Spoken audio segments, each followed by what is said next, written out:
Good Saturday morning, everybody. It's PB. Luke's back in the house. He took a week off. He had like PTO going on. Welcome back, Luke. We missed you. Yes, sir. Glad to be here. Happy to be here. You should have seen all the comments we got. They said, "Where is that guy? Ohio? What the hell's he doing in Ohio?" Man, I was across enemy lines. Yes, you were. Yeah, in more ways than one. On the week that we played the Cleveland Browns. I know, and the Guardians. Yeah, that's true. Jeez. Everybody, sorry about the delay in the show. That is the beauty of live stream. Sometimes everything looks like it blew up. My screens went crazy. They went dark. It was like snowy. And we literally got it back 2 minutes after 10. So apologize for that. So we've got, as always, a full show going on. I see the viewers already coming in. Thank you. It's been an incredible week for Luke and for me and for PB Sports Talk. Super, super excited about what's going on. Before I get into some of the details, I'm just going to give you a quick overlay of what the show is going to consist of. This is week 53. Last week was our 1-year anniversary, 52 shows that go weekly. And today we'll do, we're Lions guys, Detroit, one pride, all the way, born and raised in Detroit, both of us. So we'll do the Lions and Bengals preview. We will do the old guy, me, versus the young guy, Luke, on picks for the NFL slate, which is week 5 already. It's kind of scary. We're already past the quarter pole of the NFL season. We will recap my incredible experience on the Fearless podcast with Jason Whitlock, which was 2 days ago, Thursday. We'll discuss Dillon Gabriel and my belief that he is the franchise quarterback that the Cleveland Browns have wanted and needed for many, many years. We will talk about Jackson Dart again. It's relevant because of the Shedeur Sanders prediction and what happened on Jason Whitlock's show. Jackson Dart is a very similar prediction to Shedeur Sanders, only in the opposite way. Today, we will add to the prediction that Shedeur Sanders will be out of the NFL within 3 years, and we'll cover his absolute disastrous week and the support of his father. We'll talk about the WNBA and the players' biff again, the league biffs again. I've never seen anything like it in my life. I've covered sports, in some form or fashion since writing articles as in grade school and in high school for no other purpose than entertainment for myself. And it's like, I can't believe it. And having been in business for so long, it's like you cannot make it up. So we will cover that. So before we get into any of the actual topics, we like to start each week with the PB for 3 segment.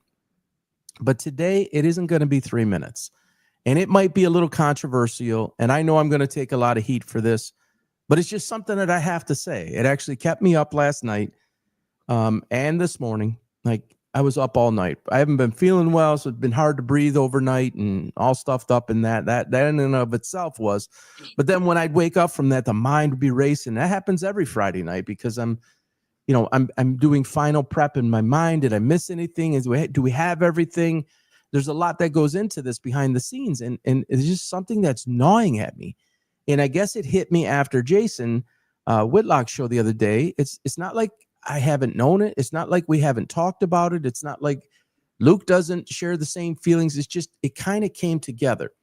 So, Jason asked me on the show, he said, so what the hell is your background and how did you know this? And are you a scout? And all of these types of questions he was asking me. The answer is no, I was not a scout. Yes, I was a coach, but not for football, for basketball for a very, very long time.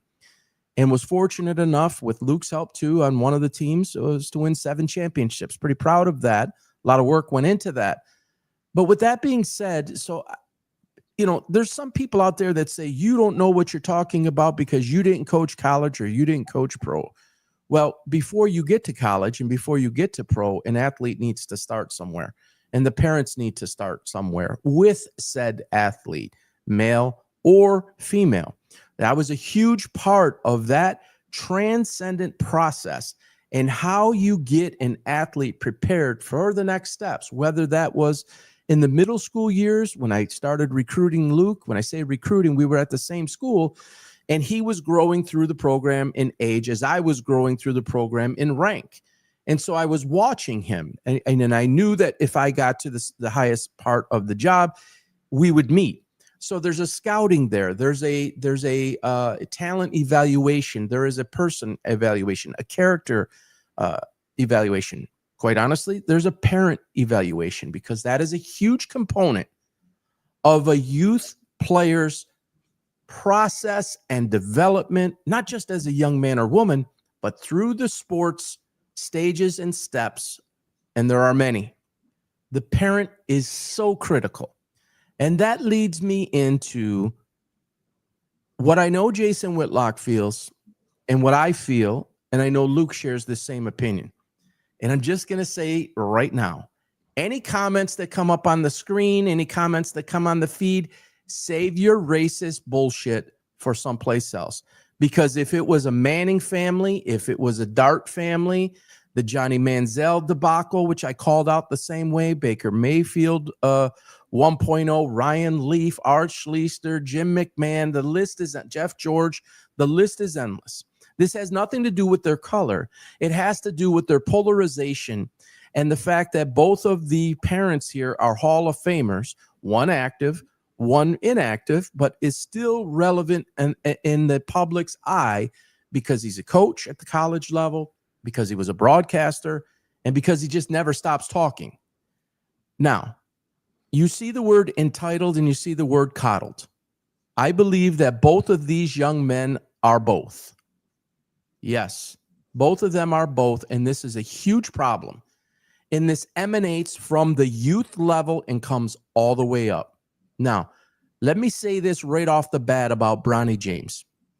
The young man is really versed on how to handle media, how to handle camera, how to conduct himself. He has pretty much said and done all the right things, and that's a lot of credit to him, okay? So that proves the fact that this does not have to do with anything, it's, personal towards him as the person. He's done a pretty darn good job. Much, in my opinion, much better than his father, who basically almost everything he says is the absolute wrong way to go about it. Not just in my opinion, but probably roughly 150 to 200 million people's opinion, based on the research and the study that I do. It's just, it's an insecure mentality. It is a pay attention to me mentality. It's a selfish mentality. And it's nice to see Bronny not share those things. When you look on the other side, Deion has set this whole thing up, this whole charade, which, as I said on Jason Whitlock's show, it is basically a reality TV show that Deion Sanders has manufactured from scratch, literally like making a sauce and putting the ingredients in it. Deion Sanders has manufactured and executed this entire debacle. And then while it's going on, and he's setting the worst example for any young person to look at, before we ever even get on the conversation about his team and the absolute absent teammate that he is. And no, I'm not in the room. I'm not, but I don't need to be in the room. Do you know why I don't need to be in the room? Because he shows us who he is at every turn. And then when you see him with the kids and you see him in the Boys and Girls Club, everybody goes crazy and says, look, this is really Shedeur. No, it's not really Shedeur. And the reason it's not Shedeur is because of what we saw this week. That is the true character of that person. He is more interested, in my opinion, and his father, he is more interested in the clicks, in the viral stuff. He does not support his teammates. I personally believe it was conjured up to distract from what the real questions were intended to be asked about, which is Dillon Gabriel. He doesn't like the fact that he got passed over. Now, say what you want about Rex Ryan. I don't care that happens to coincide within a week of the decision being made. Rex Ryan was right. Unfold your arms, start acting like a professional, like a very good teammate, be supportive of the men and even the women around the program, because there are both that do a lot of things to put a great product out. And he is the antithesis. He is the antonym. He is the opposite of what a successful outcome could be. He is spoiled. He's a brat. And I guarantee you that and I talked about this with Jason, one faction here for Dillon Gabriel, one faction here for Shedeur Sanders, and this faction for Dillon Gabriel, I promise you, is probably 10-1. Myles Garrett's comments this week, how's he running the team? Like, is Dillon ready? He's running it like it's been his team for years. Mason Graham, I believe, was asked. Jerry Jeudy was asked. Now, that's the company line. That's the right thing that you should say. Support your guy. If it was Shedeur Sanders, you should say that, right? I mean, you might not mean it, but those are the things to say is so as to say we support our guy and we're going out there as 11 or as 53 as a unit. But you can tell, folks, and look at the way Gabriel conducts himself. And again, Dillon Gabriel he's not even white. I think he has some Hawaiian in him. And I don't know what else. It isn't even about the color, but you watch the poise, you watch the control, the sincerity, the professionalism, and then you watch what this dude did. And then his father comes out and says, son, good, you did that. All right. So let me wrap up this part by saying this. And there's going to be a lot of people that don't like this. I'm not a parent. I've never been a parent. I'm not going to be a parent. But I have been around young men and women for huge portions of my life as a coach. And I came from a big family, and I was the second youngest of 29 first cousins. And my mom was one of 12, so a large family. So I grew up around it, I studied it, and I coached it. If you are a parent or you are a young player, do not follow this lead. This will lead you on a road to nowhere, legitimately to nowhere. What you see Shedeur Sanders doing, have it be a life lesson for you on exactly what not to do. It does not matter if it's in a relationship with a friend. It does not matter if it's in an intimate or a romantic relationship. It doesn't matter if it's for an ordinary job. It doesn't matter if it's in school. It doesn't matter if it's in business. It doesn't matter if it's in sports. Folks, it does not correlate. I'm telling you as a coach, these guys, they come in the gym and they want to go between the legs and behind the back. And Luke will tell you, he lived it. He lived it with me. And they'll go to half court and can I shoot this? We are not looking for that. Coaches are not looking for that. The first thing that any coach at 6th grade, 7th, 8th, AA, not so much AAU, high school, we are looking at how you carry yourself first.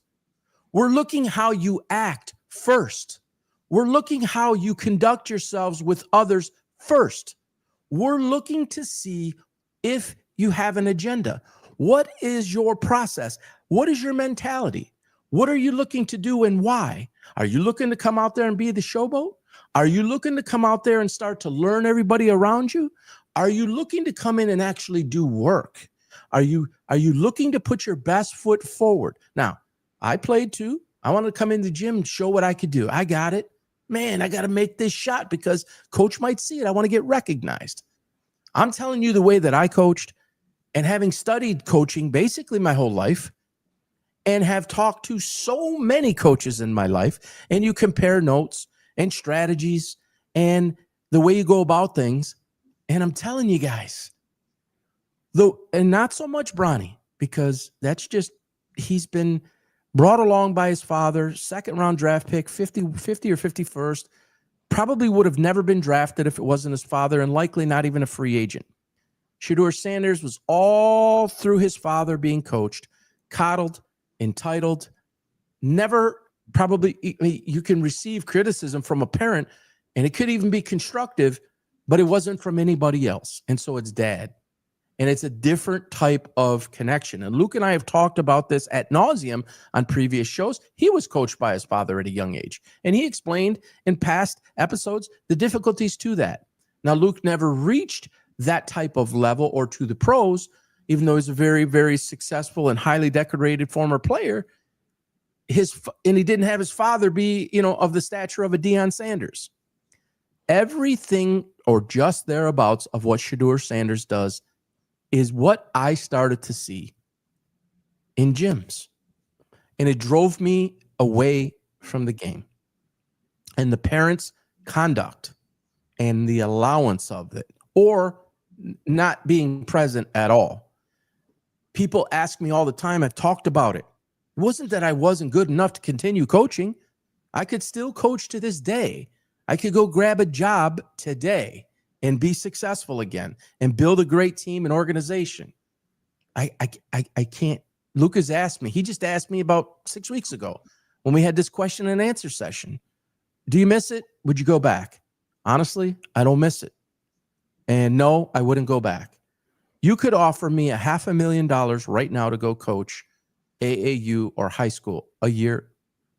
I wouldn't do it because I wouldn't be happy, because it goes against everything that I believe, everything that I taught. You see, what we see with Shedeur Sanders on a day-to-day basis is precisely what we coach against.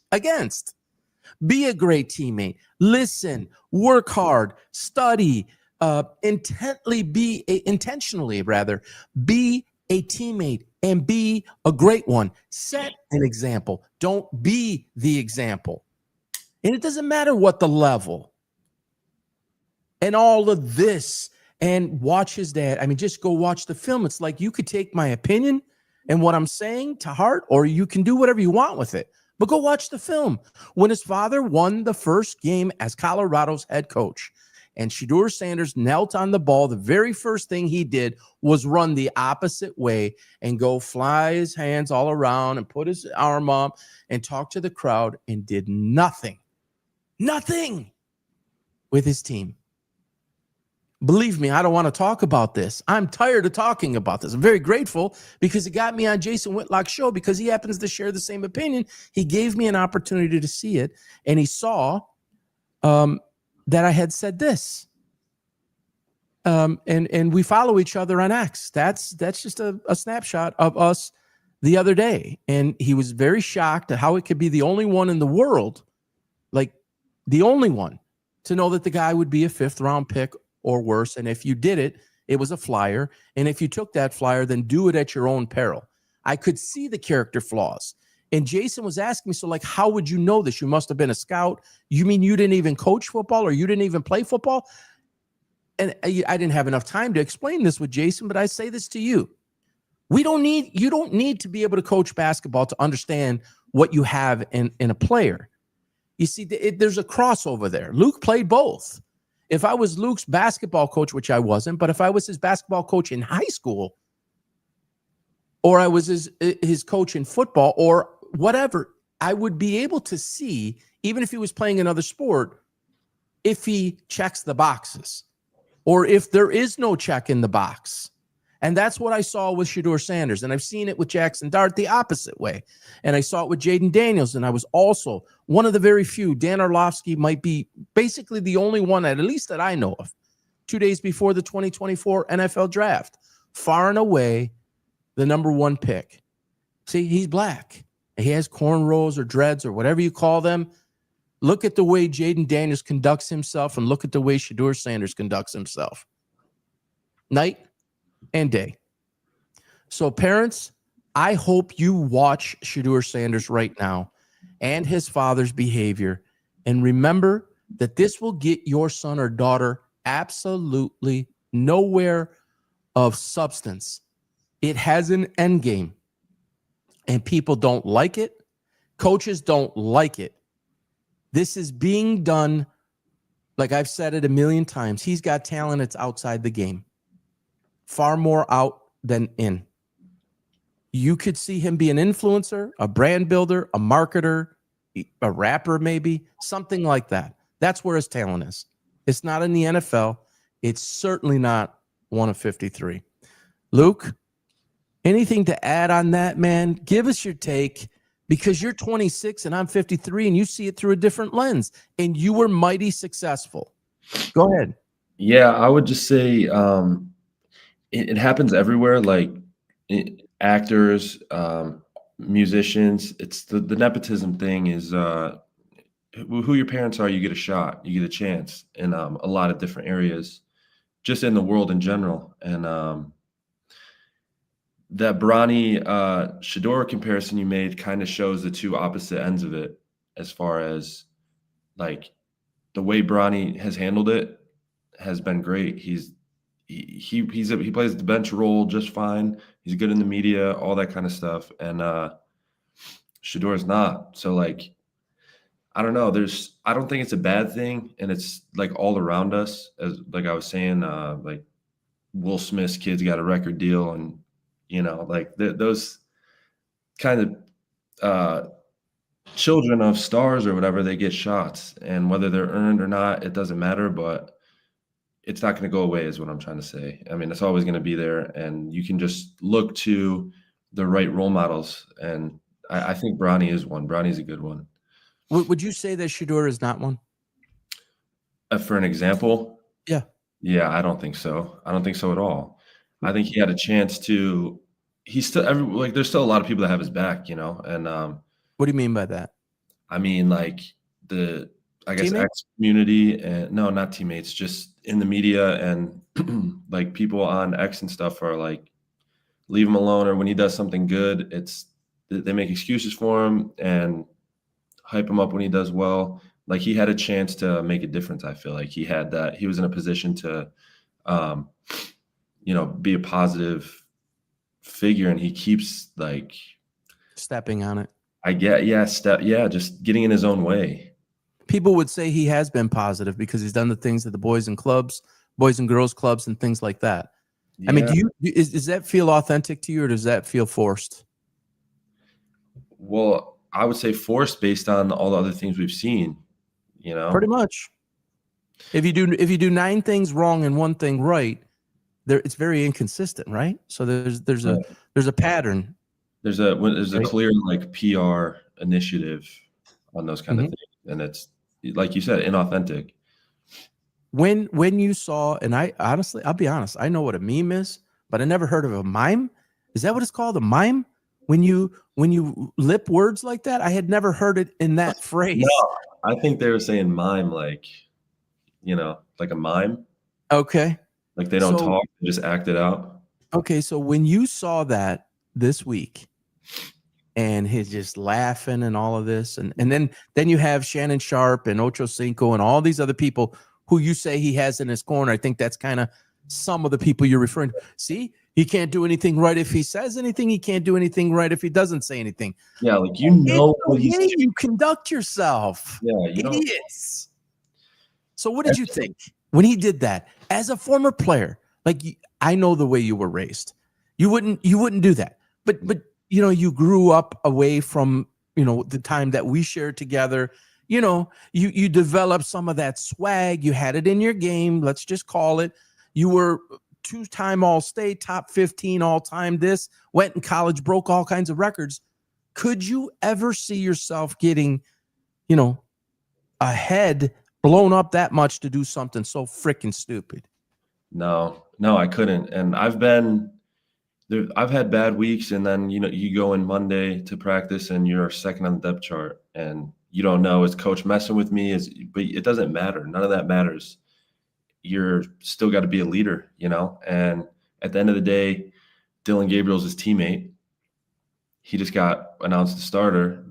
You can open your mouth and say, congrats to Dillon, I hope he does his best, or hope the best for him, period. Mm-hmm.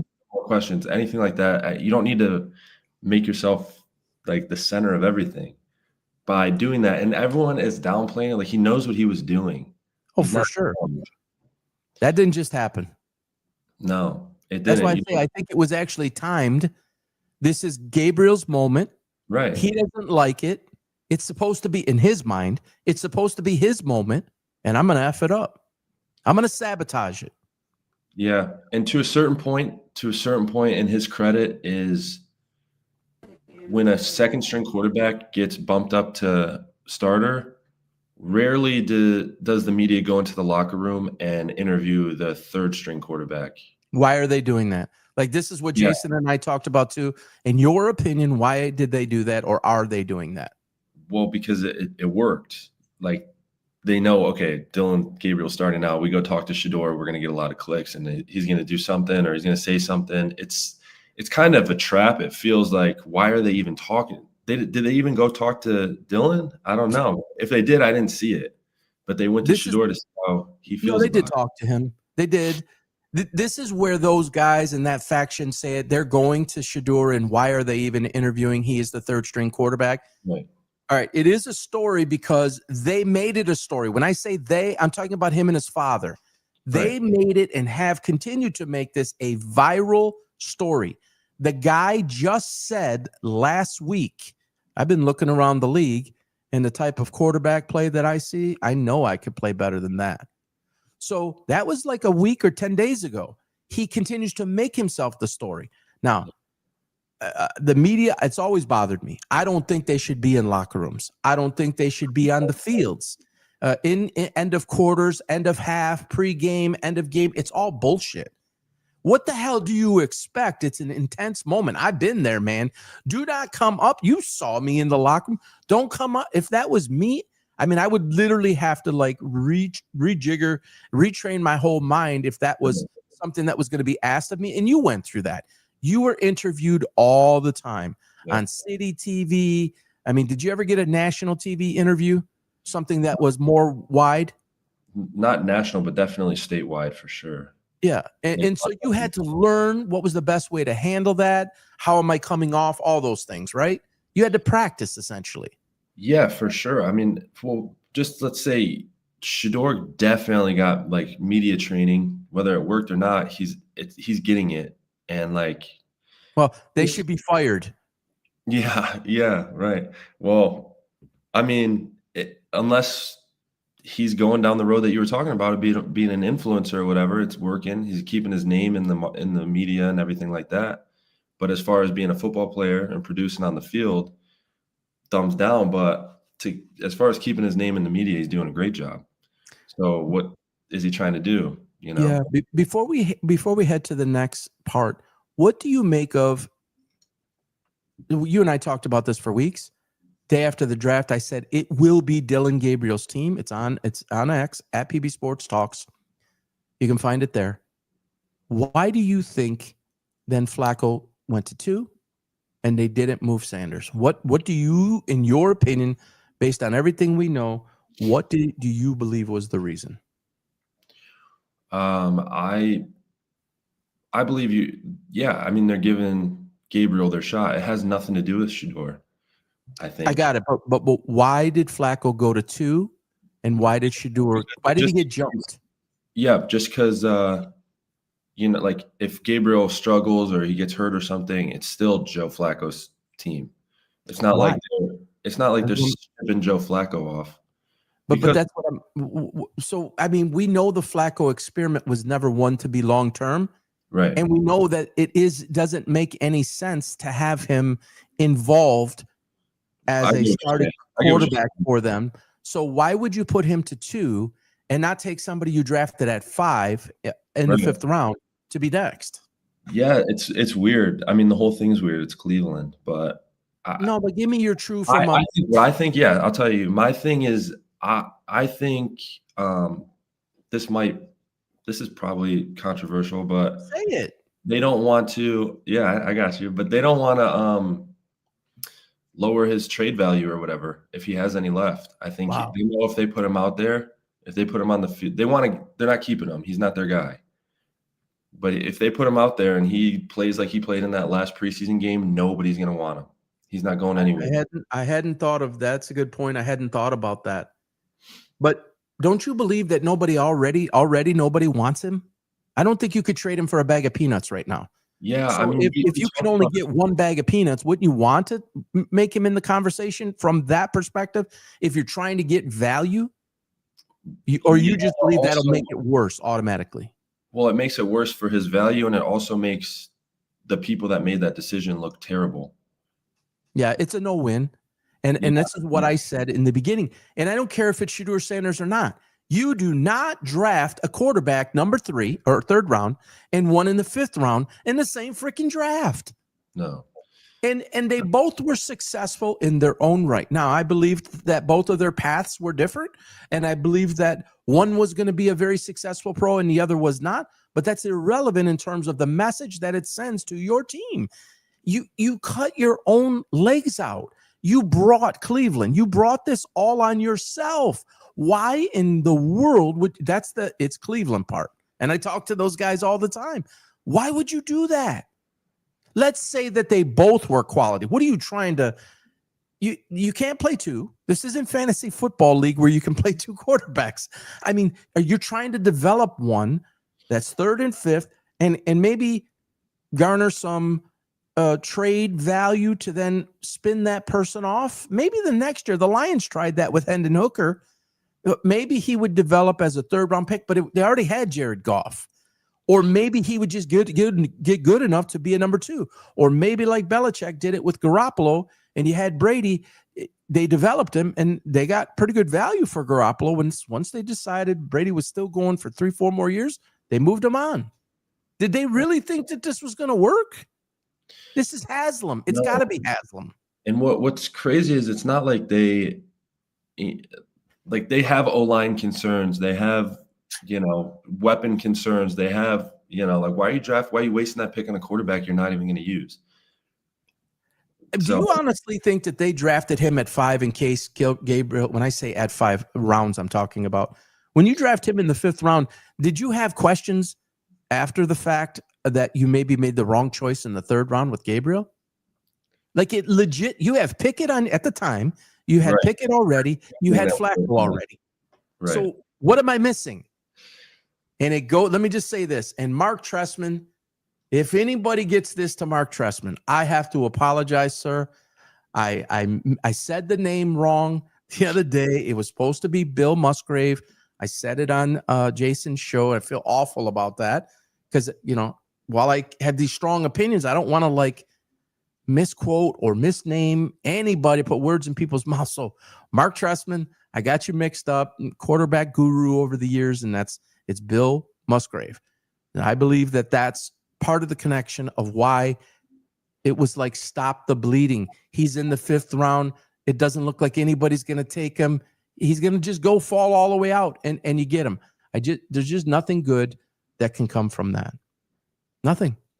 Yeah. I mean, like you said, it was a flyer pick kind of what if he came into camp and lit it up? The Browns would look like geniuses for getting him so late and so cheap.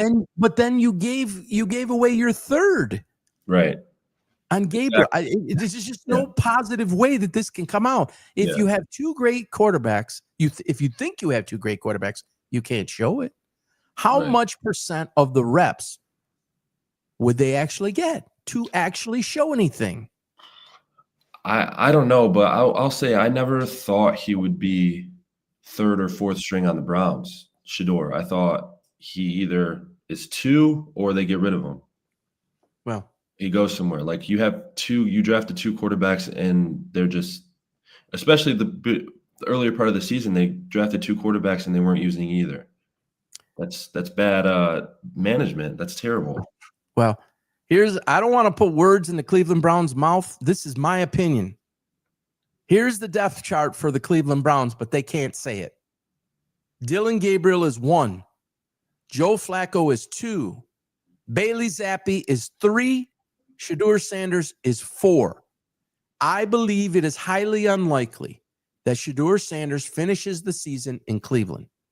I've already made a record to say adamantly, Shedeur Sanders will be out of the NFL in 3 years from the start of this year. I said that 2 days after the draft. Why did I say that? Because I saw all of this coming. Nobody would want him. They didn't draft him. He's made a complete clown show out of this. His father, this woe was me victim, luggage, garbage, baggage. Nobody wants it. It's hard to win in the NFL. It's about removing distractions, nothing in your way. You have other people that you need to be responsible for, and you have an obligation to not have those types of people around you. And for sure, 100% for sure. And you and I talked about this a million times, Luke. His father got away with it because he was a cornerback, not a quarterback. There's a difference. It's supposed to be the leader of your team, your city, your franchise, the badge of the NFL, one of 32, or as Dan Orlovsky put it really well the other day, one of 64 even, to be the card-carrying member as a quarterback in this prestigious position that only 32 starters exist in the world. He's not that guy. No, and then again, like I see the comments you get and stuff, and it's all I hate it because it's got nothing to do with what people try to paint you out to be or paint this take out to be. They always say it's a copycat league. Who's the most successful teams in football history? Like first one to come to mind, obviously the Patriots with Brady and Belichick. The whole thing is do your job the Patriot way. Nobody's bigger than the team. Tom Brady was a GQ model. and he Under Armour dating models and all that. And he's getting on the camera. No one's bigger than the team. We have to do this. Like that's a great point. That's a great point. Because you talk about, he's a influencer or whatever. Tom Brady was, after not right. But Peyton Manning, Nationwide is by your side. He was doing all those commercials too, much the same way.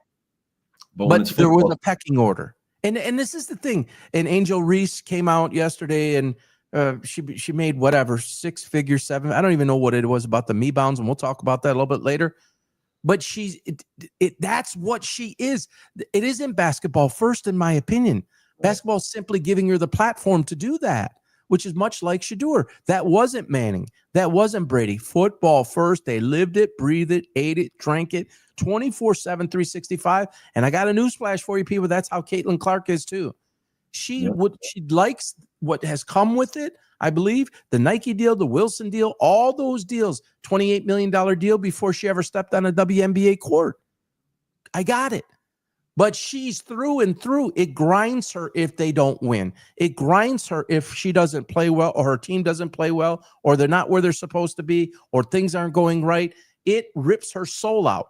You either have it or you don't. It's one of those things you can't put it in. You can learn, you can adapt, you can adjust, evolve, grow. You can do all those things, but it's got to be there. And it's from your upbringing is where it starts, folks. So to that point, this is so relevant. All right. This is, folks, the absolute way. Mac Brown won a national championship with Alabama. Am I correct? Mac Jones, yeah. Mac Jones, excuse me. I always say Mac Brown. Dude's 70 years old and was a coach. This is I don't like the coat. I'm going to be honest. I'm not a fan of the threads. But this is a former national champion.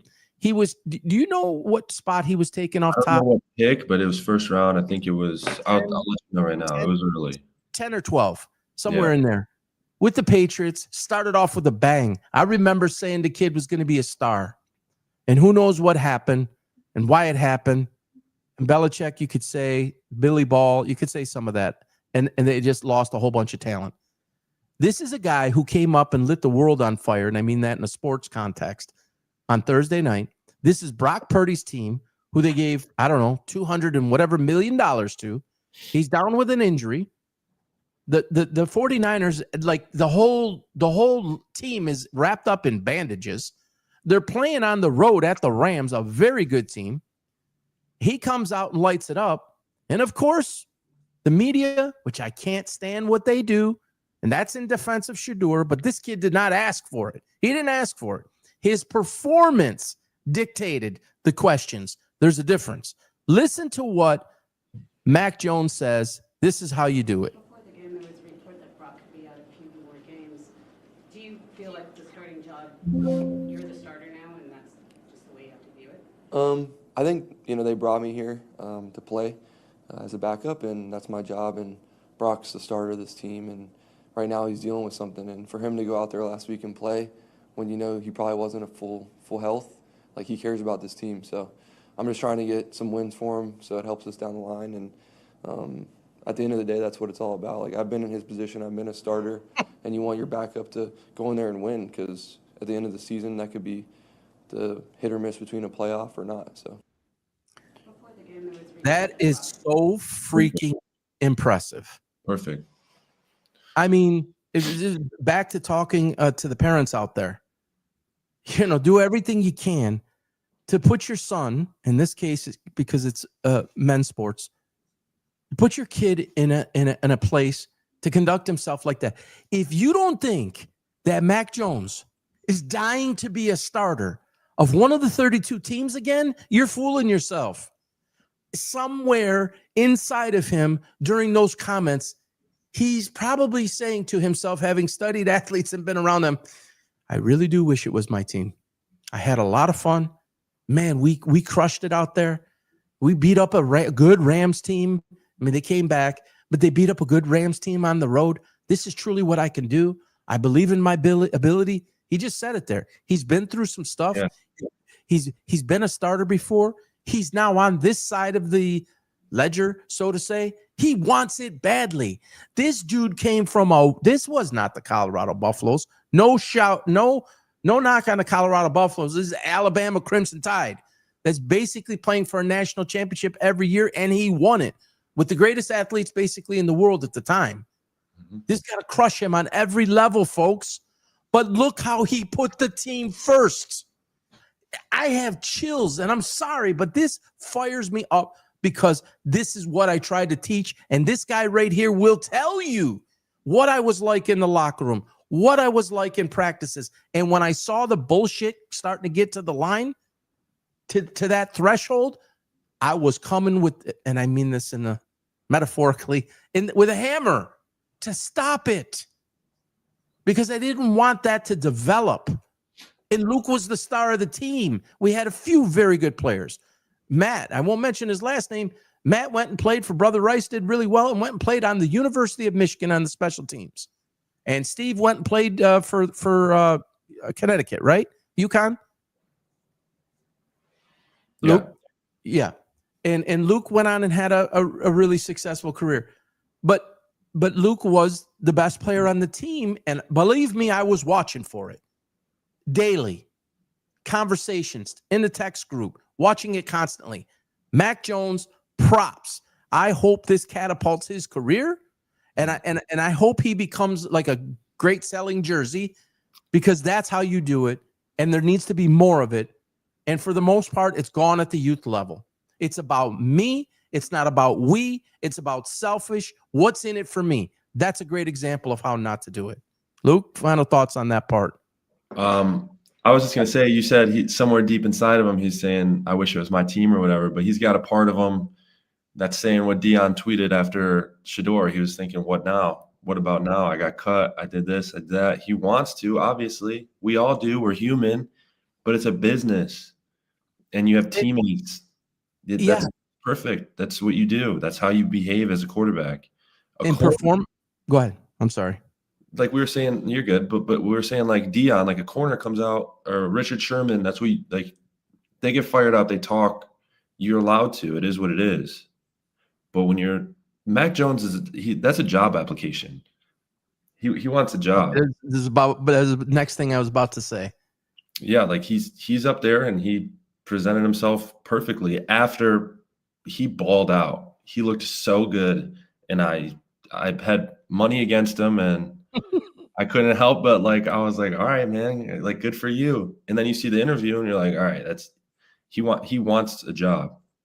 A lot of those guys, a lot of the professional players say it. You're on display, and the whole league is watching your every movement. You're always on a audition. You're always auditioning, especially those fringe guys. And I'm not saying that Mac Jones is a fringe guy. There's other guys like through preseason and stuff like that. You're a moment away. Some of those guys are a moment away from being cut. Put it on film. Put it on film. Put it on film. That's on the field. But you got to put it on film behind one of these too. Right. So how many coaches do you think right now were just blown away by his performance and then how he acted after his performance? How many would you say? Coach, probably 100%. How do you think how do you go from Stefanski all the way out, 32 teams. How do you think now? Shedeur didn't have an opportunity to perform like that, but how do you think they graded his performance behind the mic? How's his audition going? 100%. How's his interview going? I think if you're a team that has a guy like the Lions, if we signed Mac Jones the backup, it would be the great. I would be so happy. But that's probably not what he wants. There's teams out there that need a guy, and he just put his application right at the top for starting somewhere next year. Yeah, I could think of 5 places off the top of my head right now: the Jets, the Cardinals, because I don't think Kyler Murray is the short-term or the long-term answer. You might even say a guy like Bryce Young. I mean, the jury, that's fellow Alabama guy. Jury's still out there. If Dillon Gabriel wasn't to work Cleveland, there's teams. For sure. Not everyone, but 10 to 12 teams are looking for a quarterback almost yearly. Props to Mac Jones. 0 props, 0 stars to Shedeur Sanders. He hasn't learned a damn thing. And let me just close it with this, Luke. I believe you're going to watch the most massive sabotage campaign. I put this up on X the other day. I think he's going to do everything he can behind the scenes to sabotage Dillon Gabriel. I think Deion is going to get louder again. I think Shedeur is going to get louder. It's going to create more divide. And I think he's going to force the hand of Cleveland to do something that they didn't want to do. Is they're going to end up either having to trade him or cut him because he's going to become too much to have around. And I guess this is a good segue. Well, we'll get to Dillon after the Lions. But, Dillon Gabriel's going into London tomorrow. I mean, what a way to start your freaking career. You're going to London for your first pro game ever, and you're going to play the Vikings. All right, so enough of that talk. That definitely went longer than what I had hoped. All right, Luke. As per usual. Lions and Bengals. Talk to us. Bengals. What's that? Yeah, it should be an absolute blowout, I think. I don't see how the Bengals defense is terrible. And the Lions offense looks like if there's a list, it's a very short list of offenses that are better in the NFL right now. We're running the ball great. Goff looks perfect. I don't know if you've noticed, but he's got more zip on the ball this year. It feels like he's putting some mustard on it when he's getting rid of it. He looks good. I watched him a lot at Cal, and I felt that he came to the NFL and didn't have the zip he had in college. Like this dude, and I think it was intentional to slow it down a little bit because he used to rocket the ball so damn hard that I think it was a problem. Like Michael Vick used to, very few guys threw the ball harder than Michael Vick. Might have slowed it down a little bit, and I think I agree with you that he sped it up a little bit. Yeah, he's ripping it, and it looks great. And I was at the game last week, and Jahmyr Gibbs live is the fastest human I've ever seen in my life. When he gets running, when he gets striding out, you can't believe he's moving so fast. You believe that more than Jameson? Yeah, or more than Tyree? Jameson's a strider. Gibbs is going through traffic. Like it looks it's different being there than on TV, but like. Would you say it's Barry-like? Yeah, going through traffic. I haven't seen Barry in person. My dad has, and he has been talking about it for the last 30 years or whatever. So I'm sure. I lived it too. I'll tell you the same thing about that guy. Yeah, most people would say he didn't have the top end speed of somebody like a Gibbs. He did get caught. My brother and I used to always say, is he going to get caught from behind? Is he going to get caught from behind? And he did many times. Yeah. He was better in short bursts than he was in he had plenty of 80-yard runs. Don't get me wrong, 70, 80-yard runs. I'm not saying that. But you put him and Gibbs side by side going long speed, it's Gibbs.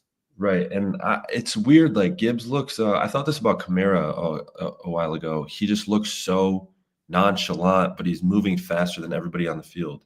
Mm-hmm. He's blowing past people, and he just looks like he's jogging. Yeah. Like it's fun to see. It's probably my favorite player, but it's almost like a gazelle. He just kind of moves. Yep. And then when he's got to hit a hole, he hits it, and then he's back up. It's you great. Don't still feel he has that now, do you? I mean, he's losing a little bit of that now. Wouldn't you agree? Who? Kamara?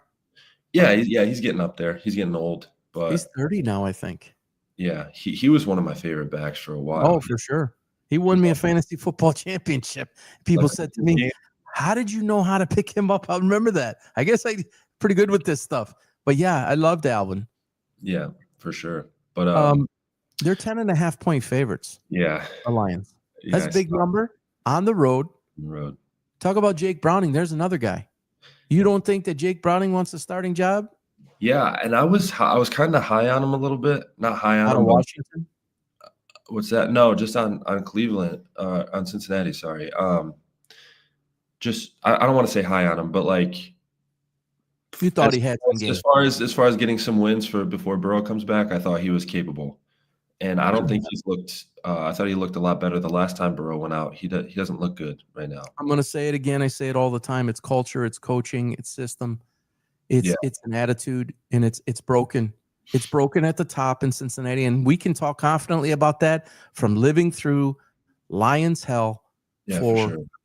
50, 60 years. I mean, I'm 53. I lived through it until 5 years ago. That matters. You cannot perform at your best in a dysfunctional environment. It doesn't matter if it's in work, business, if it's in sports, life. It's really hard. You're just not motivated to be your best. I wonder if Trey Hendrickson regrets signing that deal. I would. For what? Just to be on the worst defense in the league? Well, I thought about it this morning. You know, he's got his family, he's got his children. You have a life there. I mean, you got to take that part into consideration. You got to think about uprooting him at this point in his life. You know, kids have friends in school. I get all of that, but he's not going to win with them. And it was with Burrow too. He wasn't going to win with Burrow. It's broken. It literally is broken. And you went and invested all of that money. I'm not going to go down that road again. So obviously you think the Lions are going to win. Yeah. Yeah, for sure. I would be so disappointed. Huh? It could get really ugly. It should get really ugly. It should be one of those games. I mean, it's just a terrible matchup for Cleveland. I mean, we have Cincinnati. You keep saying Cleveland. You're stuck in Ohio, man. I know. You said it again. Well, we same similar colors with the orange there. We talk about the damn Browns for all day. We talk about them and see stuff. But yeah, Cincinnati is a dumpster fire right now, and they are next week and the week after too. It's not just right now. Yeah, it's not going to change. True, but they're hitting the Lions at a bad time. Is what I'm trying to say. Yeah, it does. It makes it's worse. Yeah, I mean, they just got beat down 48-10 2 weeks ago. Obviously, lost pretty good last week, and you've got a steamroller coming into town that can beat you any way you want it. Yeah. Another shout out to Journey. This is a good week to have a hiccup and to look terrible and win by 6 or 7 and get back on track going forward, because it doesn't get much easier than this. If they're gonna come out slow and have a bad game, hopefully it's tomorrow. I don't think so. And they'll still win. Yeah, I don't think you're going to see that. They're just not built that way. No. Honestly. Could be a touch of a slow start, but I promise you, Luke, you're going to host, you're going to be the lead host for the next 5 weeks if the Lions only win by 6. Okay? I'll make you that bet right now. I'll give you +6 for the lead of the mic for the next 5 weeks. The Lions will cover by more than 6. All right. I'm really confident of that. Yeah, I don't have anything to lose on that. So yeah, I'll take it. You don't. You're right. Yeah, so I would expect the Lions to win by a solid 14-17. And this, truthfully, it could end up to be something like 47-14, 47-17, because Campbell won't stop. It isn't rubbing in. It's play the game. Belichick did that all the time. I love that about him. Play the game. You're not trying to embarrass anybody, but you're doing what you're supposed to be doing. There's a momentum that needs to be there. There's a level of performance that needs to be continuity from quarter to quarter or drive to drive, quarter to quarter, half to half, game to game. And that's a part of that. No, you hear it all the time on TV. Let us see if they build up a big enough lead and then they can rest some of their starters. That's not how it works. It's just not. Unless you have a guy who already came into the game nursing a significant injury and you open it up, that would be different. But all things being equal, let it play out. Continue to play the frickin' game. It matters. People say momentum doesn't carry from week to week. That's bullshit. Believe me when I tell you, it's bullshit. That's interesting you say that, because I always thought that about the Chiefs and Andy Reid. I always thought they took their foot off the gas a lot. Like, Yes. even when they were, at their best with Tyreek Hill and younger Kelsey and everything, Yes. they weren't blowing anybody out unless Yes. they It just weren't. is it. You know this. How many times were you up in a game by 35-7, and the natural human tendency is to let down? Yeah. Versus if it's 14-14. No, You're it's thinking different. Your whole naturally every time. what's that? Naturally, every time you think that, you got to get yourself. You have to like manually pull that away from you, and yeah, it's every time. You feel that every time. But that's the culture that the coach sets. Yeah. And we're going for it. We're not stopping. It's locomotive. We're building play to play, drive to drive, quarter to quarter, half to half, game to game, quarter, 4 games, then the next 4 games, then the next 4 games, then the next 5 games. Into a bye, out of a bye. This is how successful franchises and organizations do it. And it's at every level. It's not just the pro level. It's college. It's down into AAU, into high school, into middle school, into freaking elementary school. I won't say, because you're just trying to teach life-based skills at that level. But if you want to have any kind of success in anything, that's where it starts. You got to set the tone, set the example. And there's a lot of teams that let up, that automatic let up. All right, let's run the ball more. Let's run. No, do what got you there successfully and continue it. Now, if you want to vanilla it a little bit because you don't want next week's opponent to see something new that you might roll out, all right, hold that. But if they can't stop what you're doing, keep doing it. And if you score 48, don't worry about what the headline's going to say next week. Oh, did Dan Campbell roll it up on Zach Taylor? Yeah. No. Dan Campbell and the Lions went and did what they were supposed to do.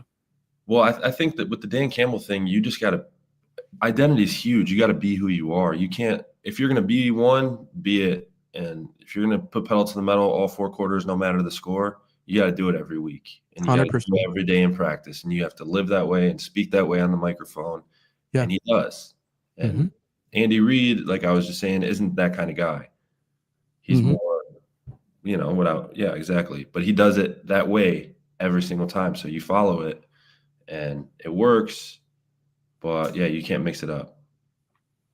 So, the show's starting to get a little bit more popular. Thank you everybody for logging in. I appreciate that very much. I want to get a quick word out for a sponsor that we now have. If anyone here listening is in Florida, like I am, and like Luke is for half the year, I guess we'll say, a lot about bugs.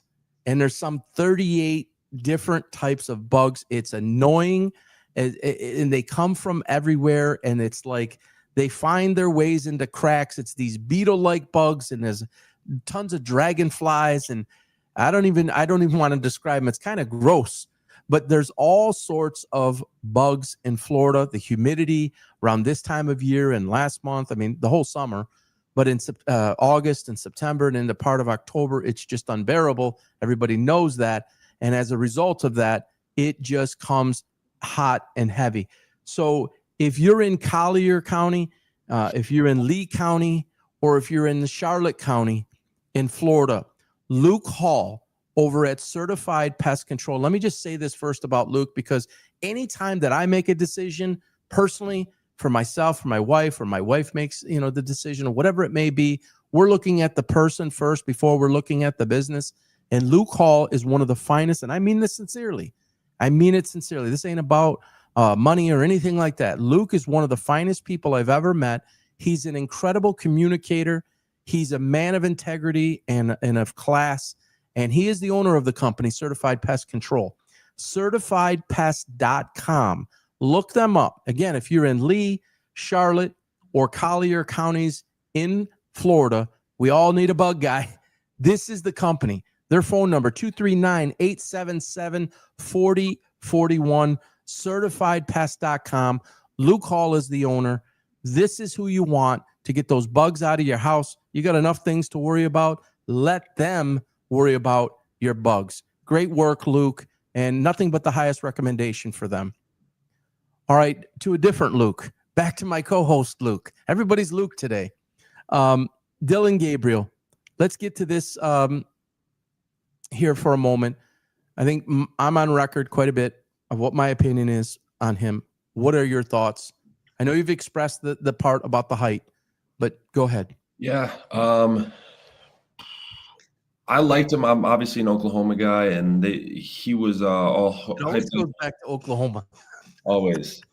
But I love it. But he had a lot of hype coming over to Oklahoma. He was supposed to be the guy, and it didn't really pan out. So I was bitter towards him. But it turned. I mean, obviously, it wasn't his fault. They were dysfunctional. They had their own problems going on. And he was successful at Oregon, and I don't know. I think I want to see if he can take over a game, because I haven't seen it. I've seen a lot of, he's composed, he's good on the mic. He checks all those boxes. But I don't know that he's a game changer.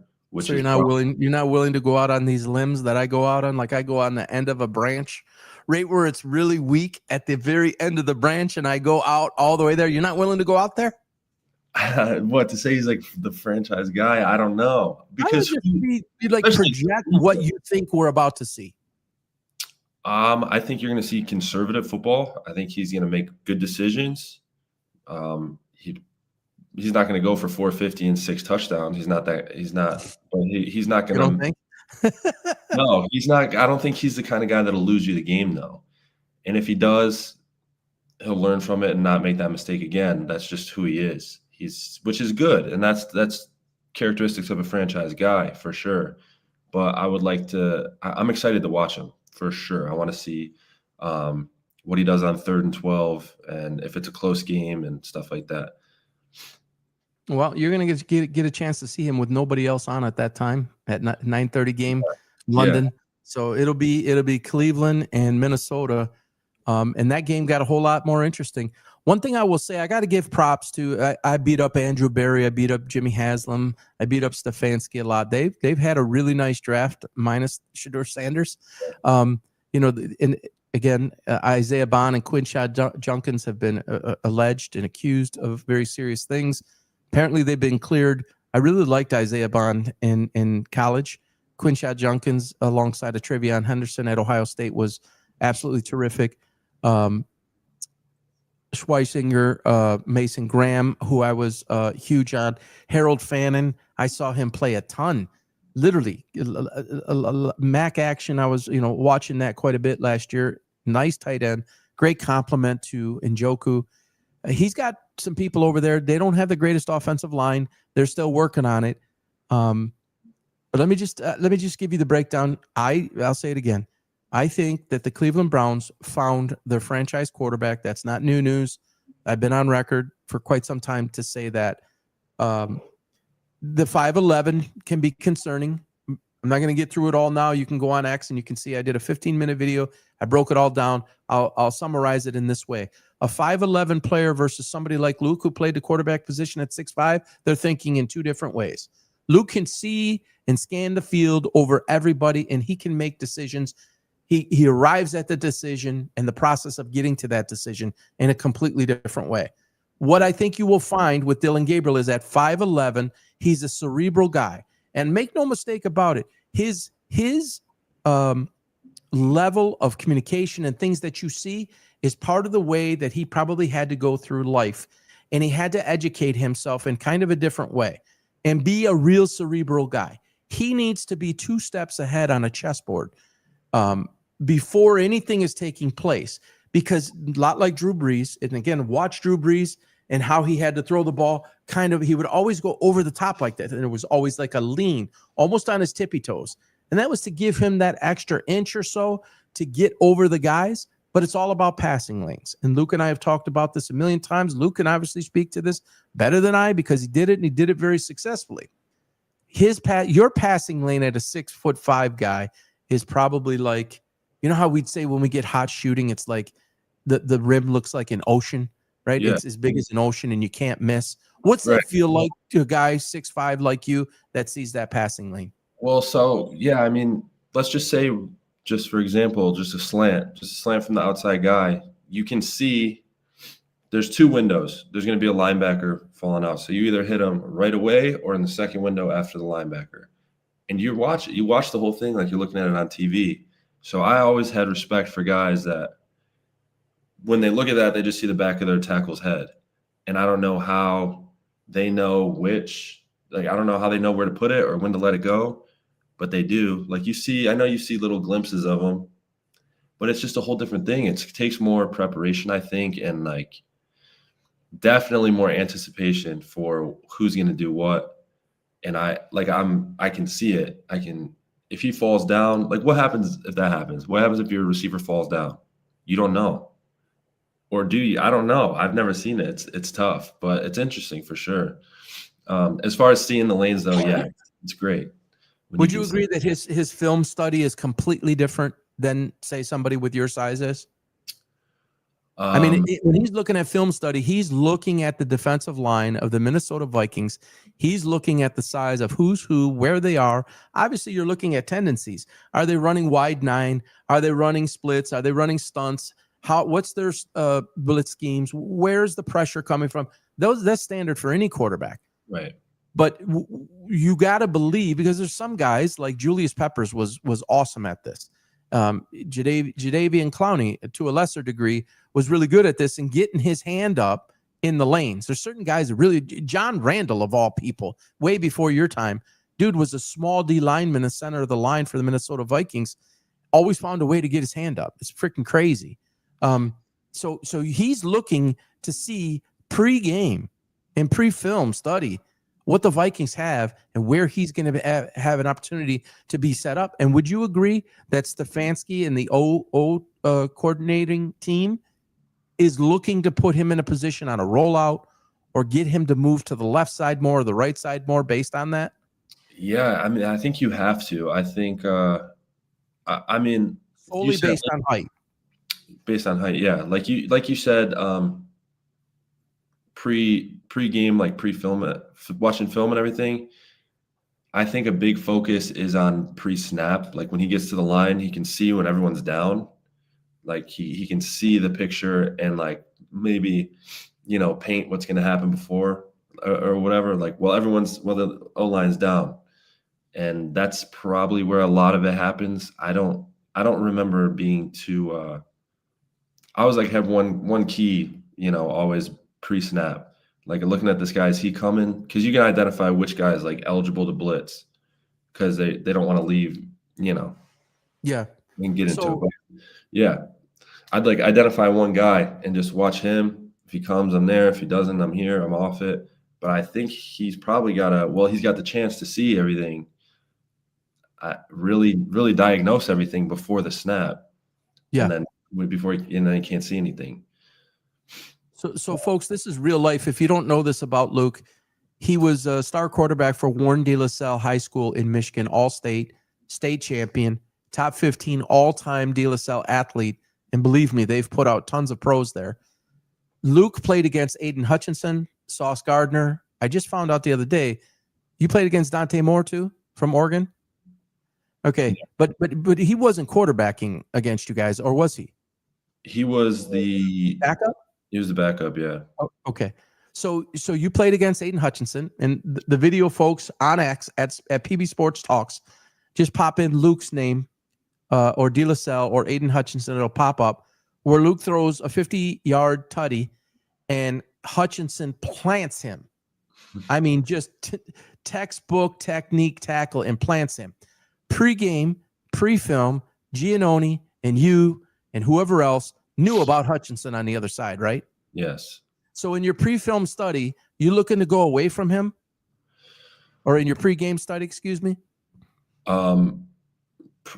You mean no? In that situation, you're looking probably to go at him. No, not just that play. Gabe, no, I know. You were aware of him. You knew what his tendencies were. So if you take that and you talk about Dylan Gabriel and what he's looking at on the Vikings, it's a lot the same, right? Like, so Hutchinson was the best defensive player on Divine Child, yes? Yeah. All right. So there's a lot of them on Minnesota that Gabriel has to worry about. Right. So just from an Aiden Hutchinson standpoint, pre-game in film study and in preparation for that, were you looking to go at his side or away from his side when you were not running the ball, but when you were passing the ball? Oh, I got you. Yeah. Probably for rollouts, I would go away. You would want to go away, and then I don't know. You just got to know where he is. Whether you're going at him or away from him, you got to know because you don't want to. He's the kind of guy that, and like you said, Minnesota has a lot of them, but you're not scared of someone making a tackle. He makes a tackle, it's fine, but he's the kind of guy that's going to strip you, and he's going to punch it out. If you throw it there, he's going to get his hand on it, and it's going to get tipped and intercepted. You're not worried about him making a football play. You're worried about him changing the game, and he's just the kind of guy that does that. And in the NFL, there's a lot of those guys. But Do you recall when you guys played him?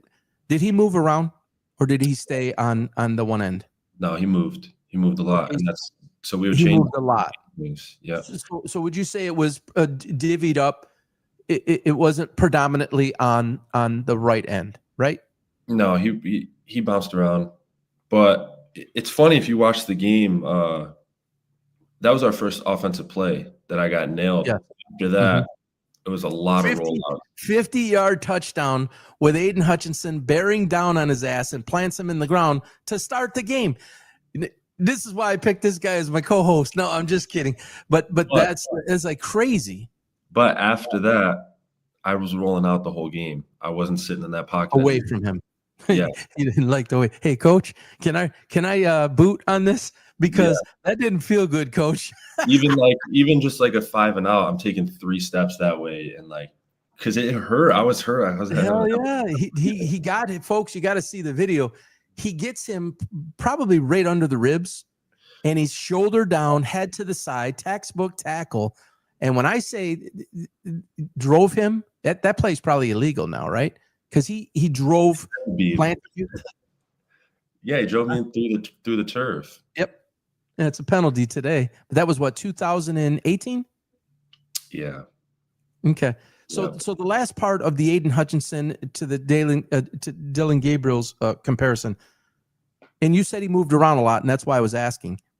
If a player, if he stays on that side, okay, let's say he didn't move and he stayed on the right end for the majority of the game, would an offense take their top receiver and move him to the other side opposite to get away from his side? Or do you think that that's just changing it up too much? I think no, you wouldn't do that. That's giving him too much credit because I would say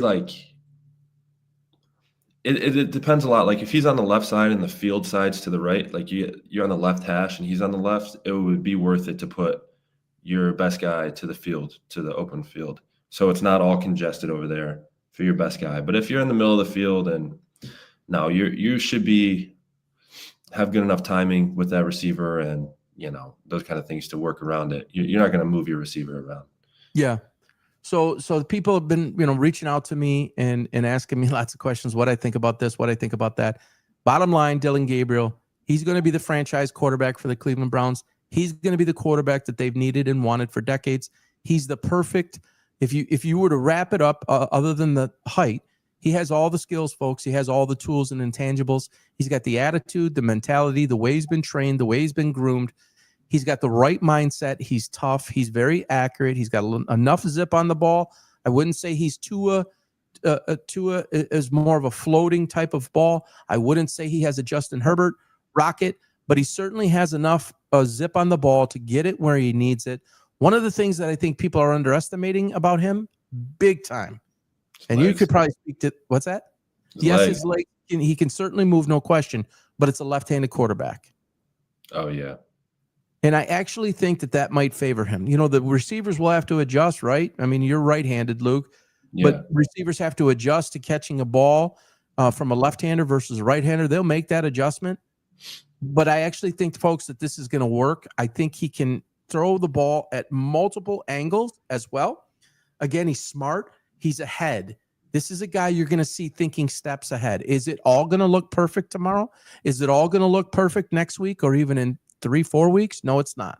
It's going to be a process. I believe they've made this decision. They're not moving off this decision. You could say whatever you want, Louis Riddick. You can say whatever you want, Stephen A. Smith. All of you guys are talking shit. I'm telling you, you want to see that guy fail because you want to see Shedeur get a chance. This kid's not going to fail. The only thing I think that can get in the way is sabotage from the Sanders camp or injury. But make no mistake about it, he's going to face challenges. And the minute he faces challenges, he's getting jumped on media-wise. See, I told you. See, give him a shot. It's not going away until Cleveland gets smart enough to realize they're going to have to remove the problem in order to get successful. So be prepared over some time here to see Dillon Gabriel evolve into what Cleveland has wanted for a long time. And it's been overshadowed. So get ready to be surprised over the coming weeks. You will see moments and flashes for sure tomorrow. You will see more of it develop. I agree with Luke. They will probably tend. I don't agree with it conceptually. I really don't, because he's not that way. Same thing with Jackson Dart. Don't bring him out tomorrow and be all conservative. Play to the guy's strengths. Oh, we're going to play action here. We don't want to give him too much. There's certain guys that can take a lot. Jackson Dart is one of them. Dillon Gabriel's another. These guys been prepared for this moment. Now, there's levels, tiers to the NFL game where you really are giving more, right? There's a process. I get it. Dillon Gabriel's accelerated that way. So there will be some conservative play, I think. Over time, you'll see them expand it, and I think you'll see him grow with it. So Cleveland Browns, you got your guy. It's been this freaking fog around that franchise for decades, and then with the whole thing with Shedeur has basically taken away. All right, Jackson Dart, I'm going to do this really quickly. Those of you who like the predictions and we're commenting on Jason's YouTube feed, Jackson Dart on March 12th, I said would be the best quarterback in the 2025 draft. Luke disagreed with me. Felt that Cam Ward, and boy, do I feel bad for that guy. And by the way, another example of a great guy to watch, Cam Ward. Guy wears it on his sleeve. He cares. He says the right things. He's a leader. He does the right things. Is not working out too well there. I think it's system related. I think it's talent related. They're devoid of both. And that's going to be a struggle, not so much because of Cam Ward, but because, again, of the culture and the way that team is set up was not a really good position for him to go to. Cleveland was actually a better position for Dillon to go to as you compare those two. But Jackson Dart, folks, this guy's going to be super, super special. It's not new from what I saw last week. Go back, see the film, March 12th. And then 9 days before the season, Luke and I did who we thought would be the rookie of the year. Luke, refresh me. You thought Cam Ward and you thought Matthew Golden was a sleeper? Yeah, I thought Cam Ward for sure. And I thought Matthew Golden was going to be this, like, he was going to blow up. Maybe like a offensive, I don't know. But yeah, Cam Ward. Okay. And Jackson Dart was my rookie of the year, even though Brian Daboll had announced that he wasn't the starter. Luke and I talked about potential 6-week gap, which is the standard. Oh, let's let him sit for 6 weeks because he's going to learn all this. And I said to Luke then, go watch the video. I said, you're not serving any purpose here. You're not helping the guy. Don't let him start out with a clean slate as in 0-0. You haven't played yet. Let him build it, because Russell Wilson wasn't the guy, just like Joe Flacco wasn't the guy. Now, Russell Wilson at this point of his career, I believe, is better than Joe Flacco at this point of his career, but it's irrelevant. He's not your long-term guy. You drafted Jackson Dart to be the guy. And Jameis Winston, you want to talk about a phenomenal guy as a backup? That's it. Another great guy. Hey, Shedeur, pick up the phone and call Jameis. He probably can help you. But Jackson Dart, without question, is going to be a superstar. I believe he's going to be the greatest Giants quarterback of all time, barring injury. He will be better than, obviously, Eli Manning, who I say is the best quarterback of Giants all time right now. And he's going to be the rookie of the year, folks. And now I have it on the screen there. Now he's got to do it without one of the best young receivers in all of football, and Malik Neighbors. And it's sad. It's really sad. And, you got to feel for Malik. That's a terrible injury. And then he comes out and he says, I'm sorry. Kind of like Ennis Rexstraw for the Lions. He's in the hospital bed and he's apologizing. He's very emotional. He's apologizing to the fans. Dude, It's not your fault. You didn't go out on a Friday night and get in trouble and get yourself suspended or something. You came down on your leg and you blew out your knee, and it's a year now, right? So I think, Luke, I think that Jackson Dart is the great guy to adjust, and I'm making a plea. I'm really making a plea to Jackson Dart right now. Don't throw your body around like that, dude. Mhm. Somebody get in his ear. I love what he's trying to do, and he has that ability. And if you go watch the tape in the mock, when I had him, I knew that Tennessee was going to take Cam Ward. They made that clear. I said that Jackson Dart was the better of the two quarterbacks, and I had him going 9 to the Saints. How do you think the Saints are feeling?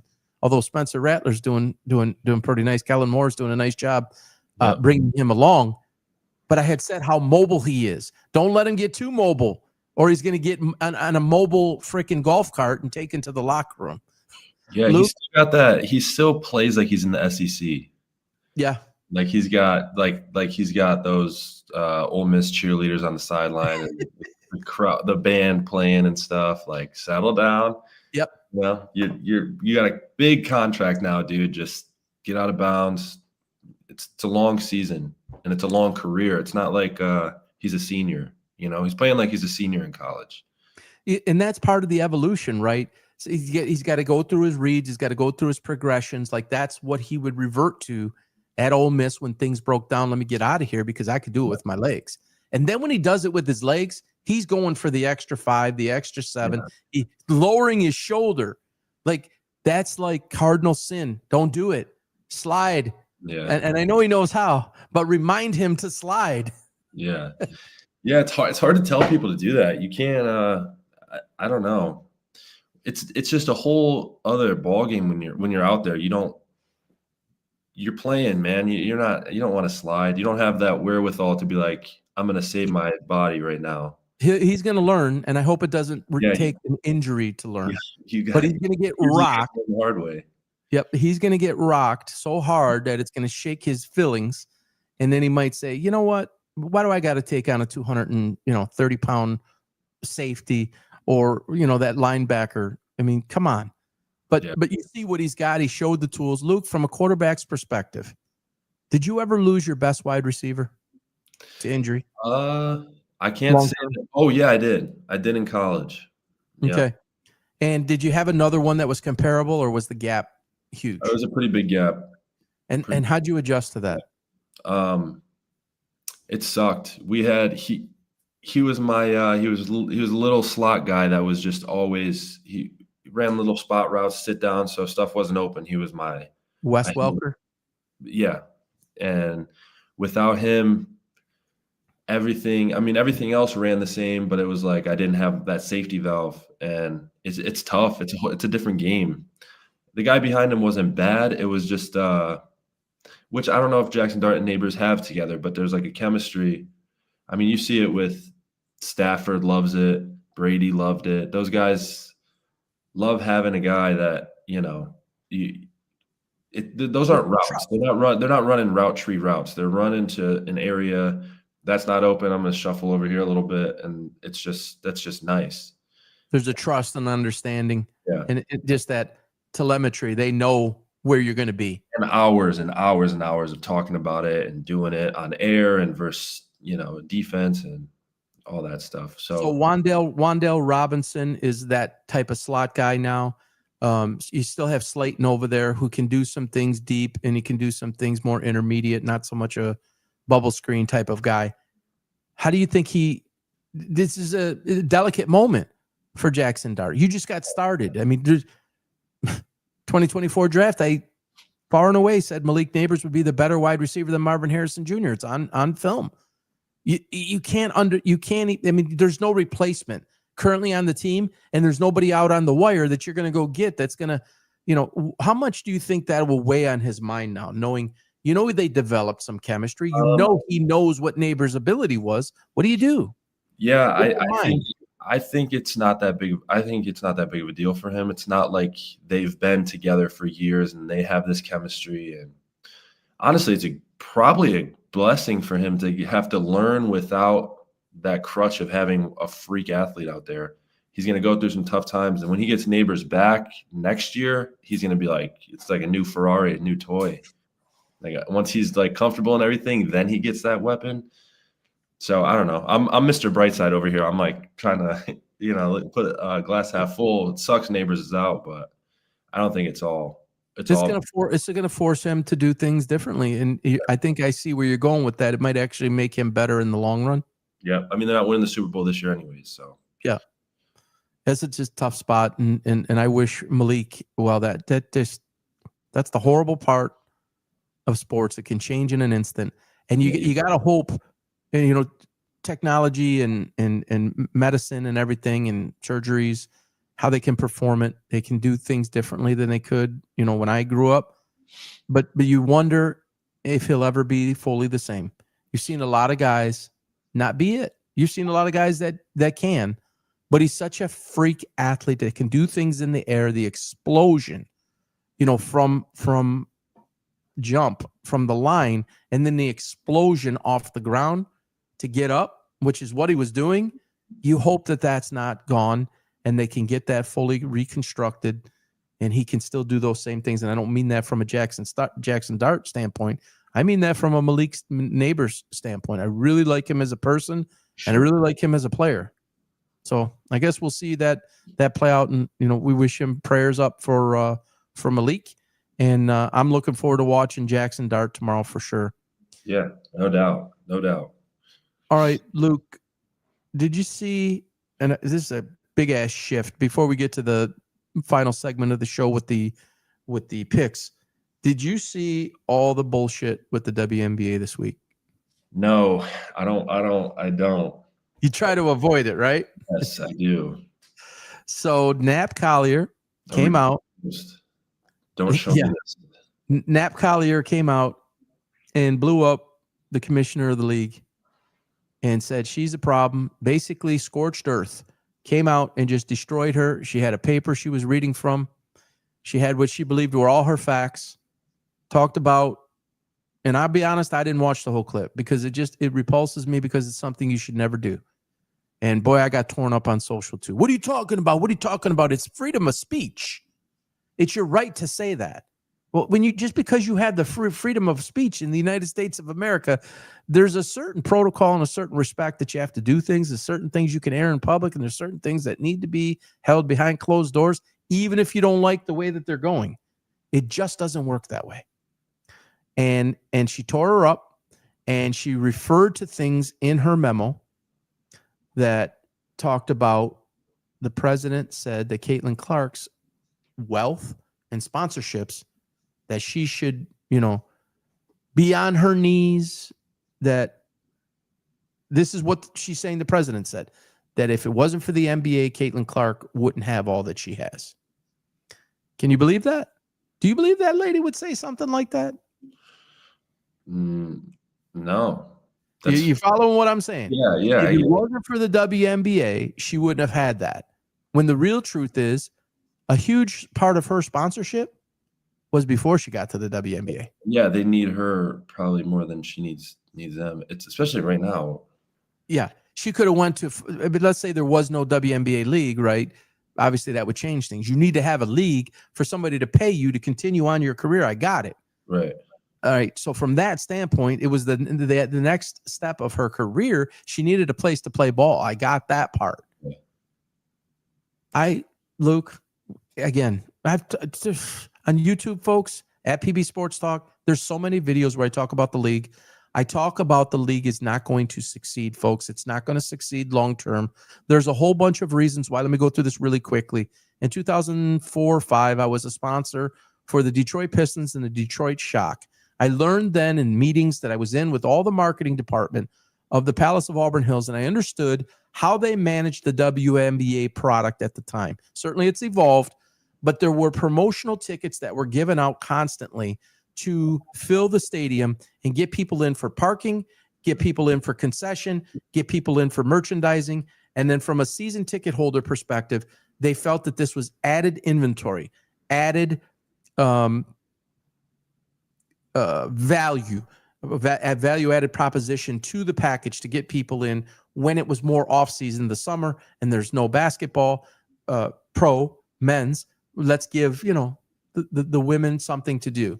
And they used to average 6,000 and 7,000. I have all the data up on X and on YouTube where I discuss how the league, what happened through COVID, then post-COVID, then when Caitlin Clark got there, it spiked up to 10,000, 9,000, 9,500 a game.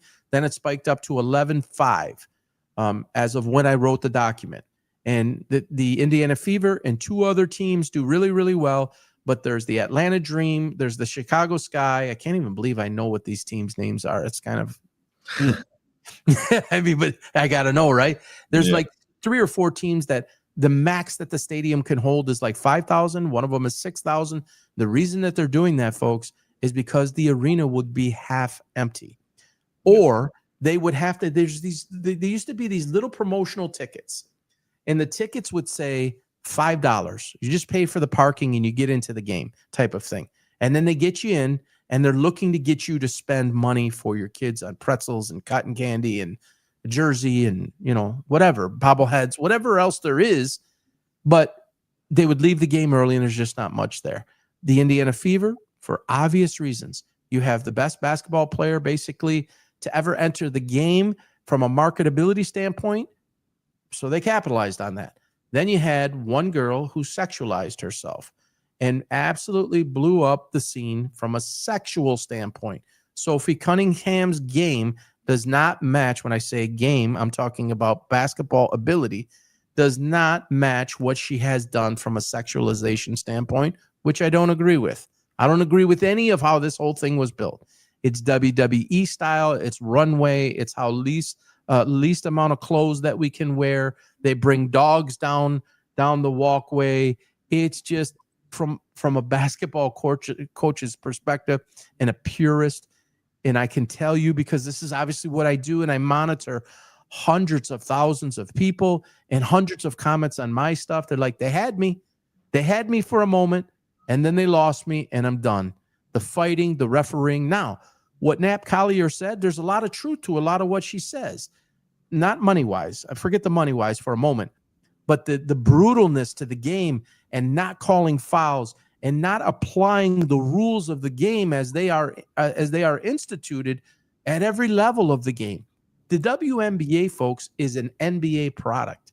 Why is it being ref the way that it is? Why are they being held and hand-checked when it's against any rule at any level, including elementary school? So they have a case on some of the things that they're saying. But in my opinion, the WNBA thinks that they are entitled to something more than what it is. What's his name from Marks? Bobby Marks from ESPN, who I have a lot of respect for. He comes out the other day, says, okay, 16,000 times about a $50 average ticket. That's whatever, 850,000. Don't quote me. 850,000, and they have a $1.3 million salary cap. Hey, Bobby, you're a smart guy. You know this. There's a whole bunch of other costs that come into play to open that stadium, to run that stadium, and to employ everybody, to pay the team, the coaches, and everything else. Should they be paid more money than what the data that I've put out there? $54,000 average salary for a rookie, and top end is $256. Don't quote me. I don't have it up in front of me. Should they find a way to get some more money? Yes. But folks, not every stadium has 16,000 people in it. There's a reason for that. I didn't check the numbers this morning to see what the game had last night, first game of the WNBA Finals. I promise you, the viewership won't be there. It won't. And by the way, entry tickets to the game were $35. If you have such a dominant product league-wide and it's your finals, you would not be giving an entry-level ticket at $35. No. If that was Caitlin Clark and Indiana Fever playing that game, I promise you it wouldn't have been $35, because it's must-see TV, because everybody got attached to her and glued to her. If I walked to the average person on the street, they would not be able to tell me 2 players on either team playing in the WNBA Finals. They wouldn't. And they're not going to next week, and they're not going to the week after. So Dan Gilbert, who I worked for a short period of time, that owns the Cleveland Cavaliers, and now is going to take on a WNBA franchise, and I have this all up on video. Dan, I just don't think it was a good move. Philly's doing it, and Detroit, who got rid of their team, a 3-time champion, is taking it on again. I just don't think it's smart. I don't think the talent will be there. I don't think it's diluted. The league is dysfunction. She should be, as a president, she needs to resign.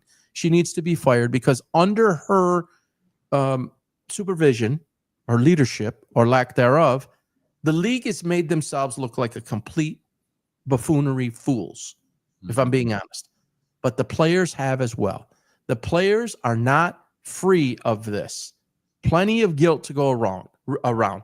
It's like they're in a race, and one goes a little bit ahead, making themselves look more foolish, and then the other one catches up, and the next thing you know, they're making themselves look more foolish. The product is flawed. The actual game itself is flawed. The reason for watching it is more reality than it is basketball. Sure. Why are we building a product that is WWE, that space is taken? So yeah, that's really, I like when you say that. It is WWE-esque, and it's like reality. It's like almost like reality TV-esque. I don't even consider it a sport. Now, that's not to say that a lot of these women don't have tons of talent. I don't mean that in that way. But league-wide, every team, 10 to 11, or 11 teams now, going to 13 next year, and 3 more teams by 2030, puts it at 16. How? 12, 13, 15. Yeah, 16. 15 or 16. Whatever the number is. How? The product is awful. It's terrible. Yeah, it is. From a basketball standpoint, look, everything we learned, right? Everything we did, everything we acted. This is not to say that they don't work hard. I'm not saying that. But there's some of the most basic. A lot of people hit me up and say a high school team can beat them. Do you believe that, Luke? Do you think the best WNBA team can be beaten by a high school team? I would say the other way around. The best high school team could beat a WNBA team. That's what I'm saying. The best WNBA team and the best high school team, the high school team would win, and I'm talking men. Yeah, I think so. Yeah, okay. Like one of those prep schools or something that they got dudes going D1 across the board. Like they have 6'10" centers inside, two 6'10" guys in the paint, a freaking like terrific point guard. They're everywhere. They're loaded. Yeah, so they're beating them bad, I think. Yeah. So Dave Portnoy, who everybody knows from Barstool Sports, is a huge proponent of the league. He's pushing for the president or whatever commissioner to get fired. He's a big believer in the growth of the league. I think he actually, this is my opinion, I think he wants to take a percentage of a team or get his own. Wouldn't surprise me if he tries to do that. I tend to disagree with Dave. I don't see the growth for the game as he does it. I'm total opposite end of the spectrum. The product just isn't good enough. I mean, if you want to build, I see it's turned off enough people too where they don't want to see the fighting. And Sophie, did you see Sophie Cunningham, Caitlin Clark, and I can't remember who else it was, came up to half court? Did you see this where they're all not in uniform because they're all injured and there's something going on and they walk up to half court like they're ready to go? And the police officer, you see the police officer telling them to get back? Something? Yeah, I did. I think I did. Yeah. And they're pointing like, what? And it's like, this is way before your time, but there was a movie called Warriors. And yeah, that's what I did. I said, is this Warriors? Come on, play. It's like, what are we watching here? And they're in half shirts and they're in baggy jeans and they're in tennis shoes. It's like, what the hell has happened to what we wear? Luke, every guy in a tie to go to the game. Every guy who wasn't in uniform with a tie on the sidelines. It was that way with us. Was it that way with you in high school? Yeah, of course. Tie, right? How about college? Yeah. For game day,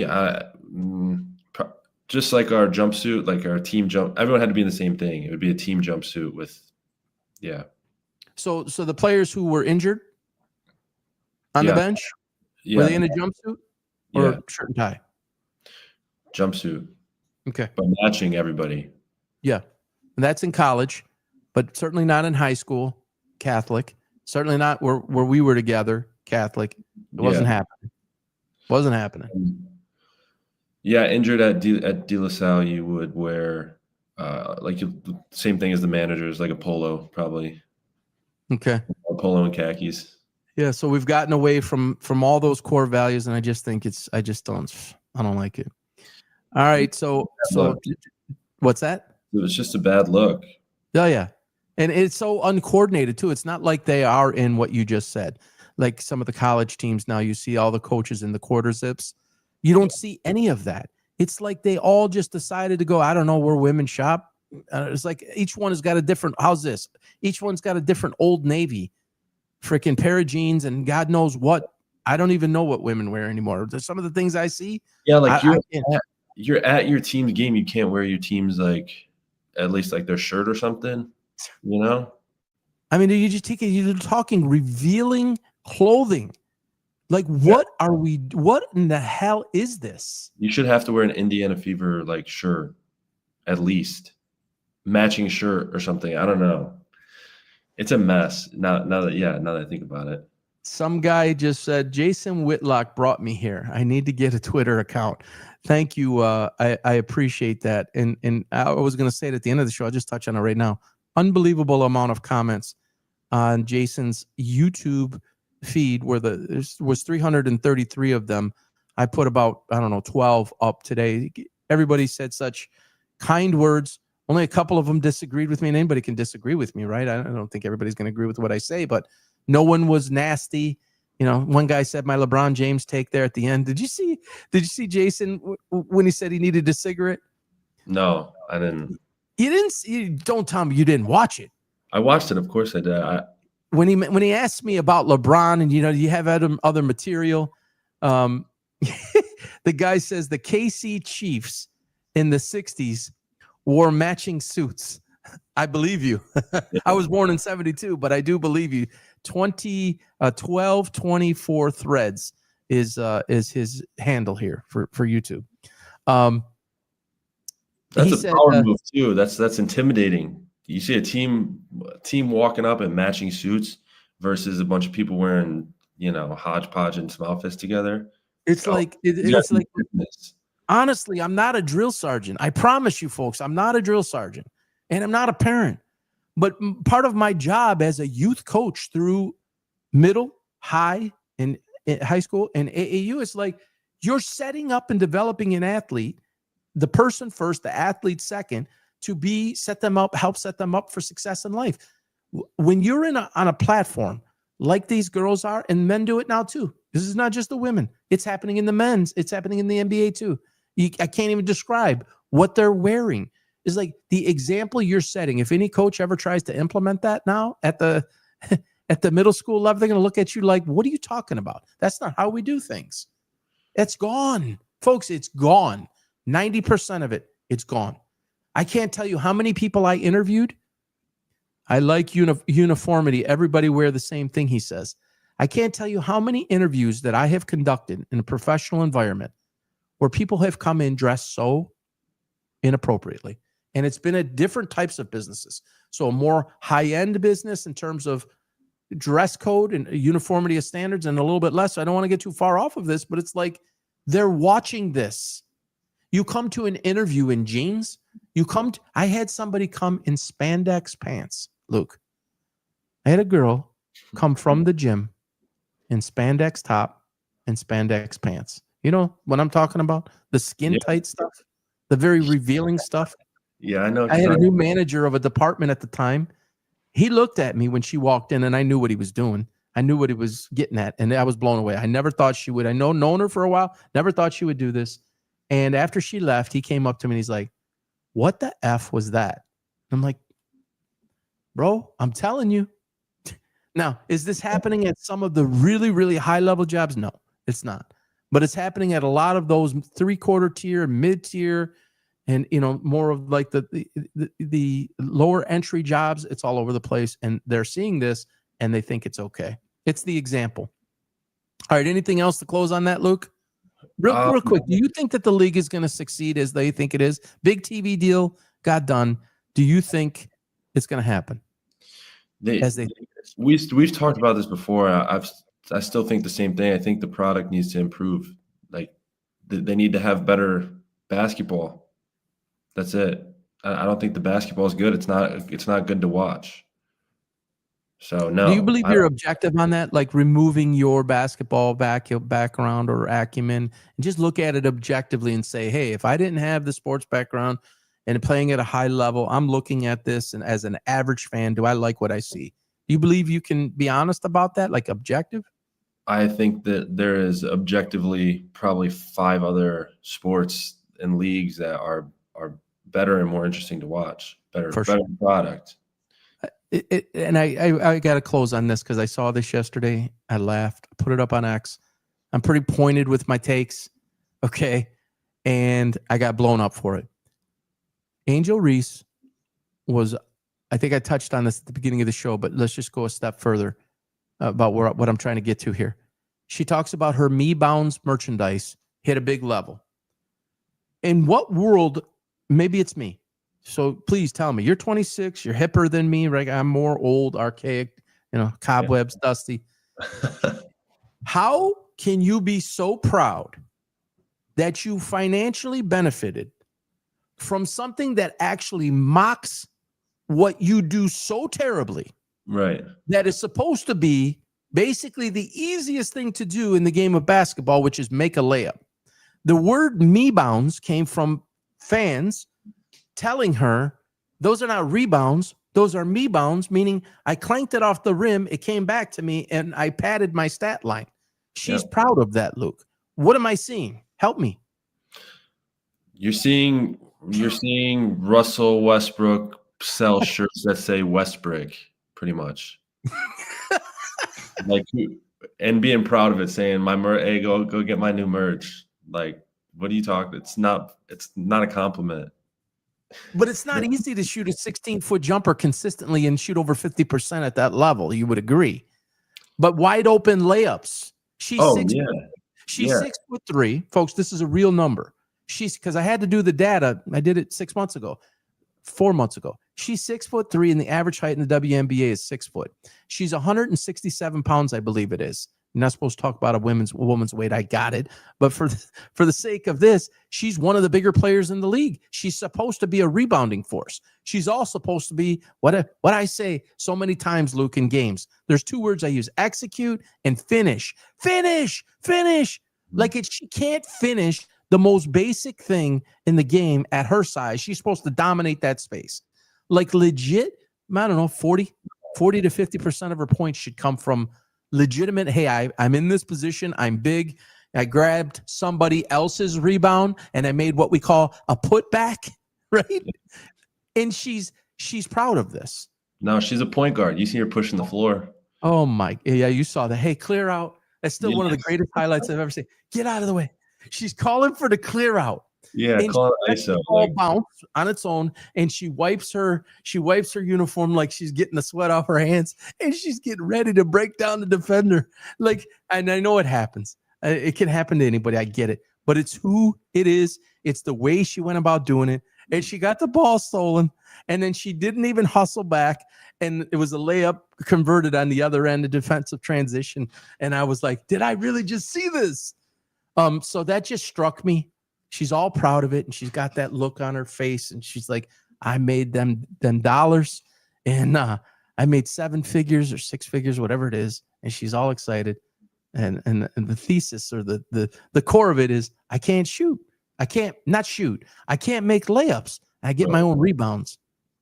I can't make layups over people smaller than me, so I get the rebound over people smaller than me. And then a lot of them are wide open. That's the thing. Yeah. And I said this to somebody. They blew me up. I mean, big time the other day. They said, I don't know ball. You don't. And then you start. I try not to get in talking about resume and all that type of stuff. It's like, I didn't fall off a turnip truck, buddy. I just didn't like just because I don't like. Well, you're showing that it's a color thing. And the guy says, lower the rim to 8 feet. I don't think that would help. Well, I guess she could dunk it then, but that maybe she would climb those. Watch more. They should lower it, I think. I don't know. And he says, you don't know ball, and you're just saying that because you have feelings. I go, actually, you saying that showed your feelings. I don't have feelings about her. I'm stating the facts. ESPN ranked her 18th. She barely made the All-Star team. 15th. You're trying to make 18th. You're trying to make her number 1, 2, 3. She's going to the Hall of Fame, this guy says. This is a Hall of Fame player that has statistics that are off the charts. How could you say such a thing? Anyways, I don't think it's going to end well for the league or the players. You never go out and air stuff out like that. And somebody said to me, well, she went out there because they can't get the deal done and she's not listening. So maybe this will make her listen. Okay. If somebody told you to go jump off a bridge, you're going to go jump off a bridge? No, you can't go do that. You made yourself look worse as a league. And you see Caitlin Clark, she's towing the line and saying, I do agree with some of the things that Knapp said, and she's got to hold it there because she's the face of the league. She's the brand. She can't do that. Actually, I wish she would speak against it, but so much for that. All right, we're going to get into the final segment of the show. Some of you come just for this. We're going to get into the pick segment here and back to the Dillon Gabriel conversation. The first game, Luke, we'll do this page here. We'll go you first. And I have all my picks down, and I'll circle what yours is so we can keep track, and we have to update the record. We'll do that later this week because you missed last week, but you did send in your picks, and I didn't compute them. I don't even know who won last week between you and I, but I'm going to guess that I did after you kicked my ass in the week before, which is when we started this. Okay. So, Luke, take it away on this sheet. All right. I want to say real quick. I was looking it up a minute ago just to make sure. But since Dillon Gabriel's starting, that means from 2015 to 2023, Oklahoma's quarterbacks, Baker Mayfield, Kyler Murray, Jalen Hurts, Spencer Rattler, Caleb Williams, Dillon Gabriel, all starting in the NFL. That is QBU, Boomer Sooner. Was that 6? Was that 6 or 7? 6. Okay. That's pretty good. Yeah, I thought so. All right. I got the Browns plus 3.5. That defense is a really good defense, and there's no film on Gabriel. I like him, winning or losing by less than a field goal. Okay. No Lamar. Texans. Lamar does it all. They got Derrick Henry, but he's such a running threat, such a passing threat. You can't. I'm taking the Texans. Sorry. Ours is a little bit out of order here. I swear I went off this, but Giants and Saints. Yep, I got Giants. I do like Rattler. I like what you said about that. He is looking pretty good, but it's darts time. It's Jackson Dart Mania. Dolphins, Panthers. I'm taking the Panthers. I think the Dolphins are just in a bad spot right now. And Bryce Young, do you like Bryce Young? No, go ahead and give me your opinion.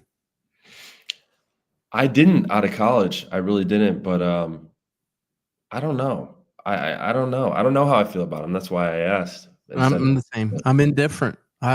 Very difficult to find me have something I don't have an opinion on when it comes to sports. I don't really have one. I never was crazy about him in college, to be honest. I loved his leadership and his attitude and his ability to communicate. I was attracted by that. I don't know. I really am kind of neutral. When he won the Heisman, this is why I didn't like him. He won the Heisman. He came out on the stage and said, like, I've been doubted my whole life. I wasn't even supposed to be here or whatever. But he was a 5-star quarterback at the #1 school in the country and had his first D1 offer when he was in 8th grade. So I don't know what you mean by you were doubted and all that stuff. So I didn't like that, like the fake underdog stuff. But anyways, moving on. Raiders, Colts. I'm taking the Colts. I think if it was 7.5, I would go the Raiders. I think a touchdown's too much, but I can see the Colts winning by a touchdown at home. Broncos, Eagles. I went Broncos. 4.5 is a lot. I've been hearing a lot of talk, not so much, but I've been hearing a lot of talk about how good the Broncos are. And the Eagles haven't really put it together. They've been winning, but they haven't been. They're not in a position to blow anybody out right now. Okay. So I like the Broncos probably losing by 2 or 3. All right, you got the first page there complete. We only disagree on one. Wow. So the first game's tough right off the bat. Obviously, Dylan Gabriel just starting in London, crazy. 9:30 game, body clock, everything's way the hell off. Should be interesting. I like Minnesota's team. Wentz, not so good last week, very good the week before. Be interesting to see how this plays out. You might see kind of a game that's in a malaise a little bit, low scoring, not a lot of juice. These games typically don't have juice to begin with, the overseas games. But I'm in agreement with Luke, the plus 3.5. There is no film on Gabriel. That will work to his advantage, I believe. And again, everybody knows how I feel about him. I think he'll hold himself pretty well. And even if Cleveland loses, I'll go ahead and take that extra hook and take the field goal difference. The second game on the board, Texans and Ravens. That was Luke's team. I got to blow you up, buddy. Sorry. That was Luke's team before the season, and they are unraveling quickly with or without Lamar. You can look up on history on what I think about Lamar Jackson. The Texans have been disappointing. That's one of my favorite young teams. However, considering everything here, I got to take the Texans over Cooper Rush and the Ravens. The Giants and Saints, I like Kellen Moore is going to surprise a lot of people when they get some people in there, folks. When they get some players in there. But I'm going ahead with Jackson Dart because of the way I feel about him. The momentum, the excitement, and the Giants is there. It's on the road at the Saints. The Superdome will going to get a little bit more lively here coming up. You're not going to see a Breeze level in, Marcus Colston and Michael Thomas type of level, but I think you'll see the Giants handle their business. Plus 1.5. That's supposed to be a 3-point line. The standard road line there on two relatively equal teams would be plus 3. I think they're telling us something on the plus 1.5. We'll see. This is the one game we disagree on. Everybody knows how I feel about the Dolphins, and Mike McDaniel, fired in season or after season, was one of my predictions. But Carolina is, my gosh, 2 weeks ago they went 30-0 over the Falcons, who I also believe is one of the best young teams, with Bijan Robinson, arguably the best running back in football right now, and a quarterback I think is going to be a superstar in Michael Penix. The Dolphins, though, I think are going to win this game. They're both inconsistent teams. And the Tyreek Hill thing down, I got to be honest about this real quick. We didn't have it as a topic. I'm generally not impressed with anything that Tyreek Hill says or his actions. But I have to say that I'm pretty impressed about how I saw him act from the standpoint of most people would be it was a little bit strange, to be honest with you. Did you see him getting taken off the field on the cart? Yeah, he was all happy. Yeah, he was kind of happy, and I want to believe that that's, everything's going to be okay, and thank you for clapping. A little bit odd, right? You don't usually see that reaction. I don't want to read into it and be a conspiracy theorist, but he wasn't throwing shit and, acting crazy. Then at the hospital, he was very thankful of all the prayers and the team support and all that type of stuff. I thought he did a nice job. He was up and walking, which is kind of crazy. He was dragging his foot. I don't know if you saw when he actually still had the hospital gown on, he was dragging his foot in a way that's usually consistent with nerve damage, which that type of injury, when you tear everything up like that, that's one of the concerns. Are you going to have full nerve stability throughout the lower leg like that? But apparently he was at the team facility last night, which is kind of quick. And I think they're actually going to ride on some of that inspiration. Tyreek Hill is usually not an inspiration in a positive way. It's usually negative. Yeah. Yeah, he's the cheetah. Yeah, he's so fast. Yeah, he can take it to the house and all those things. But he might have actually injected something in that team. So I got the Dolphins over the Panthers. Raiders, who I predicted, this one might not come true. I predicted would be the most improved team preseason. We haven't seen it come to life, which is kind of disappointing. And then the opposite with the Colts. Daniel Jones is, reinvigorated, doing some things over there. This was hard for me, very, very hard for me, but I got to take the Colts at home minus 6.5. And then Denver, I agree with you a lot. The identity, this is like almost a Super Bowl type hangover, which we see a lot. The Denver Broncos is a hungry young team. Everybody knows how I feel about Bo Nix. If you don't, at PB Sports Talks on X, look it up. I got to take Denver in the 4.5. You see the minus 118 number there versus the minus 104. That's them telling you where the money's leaning on the 4.5 is leaning towards the Broncos. Not necessarily why I say that it should be, but you got to take that. All right, Luke, next batch here. All right. Cowboys, Jets. I'm taking the Cowboys. I know you like. Well, we both like Aaron Glenn, but Dak has looked very good, and I've been a big Dak believer for a while, and I think, he's got enough with just himself to go in and win that game. I know their defense isn't good, but give me the Cowboys there to win outright. And then let's see, Titans, Cardinals. I'm taking the Titans. 8.5. I don't think the Cardinals offense is good enough for me to be able to give them a touch, like 8.5 points. It's too big. And Cam Ward's hungry. He's bound to blow up one time, right? He's bound to have a big game. Seahawks, Bucks. This is a problem with doing a show like this. You defend someone like Sam Darnold, and then a few weeks later, Yeah, that's a hell of a. This guy is a huge Baker Mayfield guy. He went to Oklahoma, and he's been defending Sam Darnold against me for a long time. And he's got the lead right now. This guy, kind of making me look silly. Sam Darnold's actually looked very, very good, which I didn't expect, at least so far in Seattle. But he loves Tampa. He lives in Tampa. Mayfield is like his roommate, for crying out loud. He loves the guy. So what are you going to do here? What are you going to do here, Luke? I'm going to throw a dart? Are you go like this? No. Seahawks minus 3.5. At home, Bucks are beat up. I don't know. That's a tough one. I just see it going that way. So unfortunately, sports picking is certainly not meant to be easy. So that one's hard, just strictly on a football standpoint. And then you got your heart in two places. He's just like gotta. Yeah, that's a tough one. Either way, I'll be happy. But I'll that's one of those. That's me on the next game. How I feel. That's me hedging my feelings a little bit. If the Bucks win, I'll be happy. If they don't, at least I got the pick right on the show. Next, Commanders, Chargers. Where did I go? I went Chargers. Need a bounce back. I don't know. I'm sure they did last year, but Harbaugh doesn't lose 2 in a row very often. Jaden Daniels is back though, so I'll give everybody a sneak peek. We're disagreeing on this page a lot. All right. Well, Jaden Daniels is back, but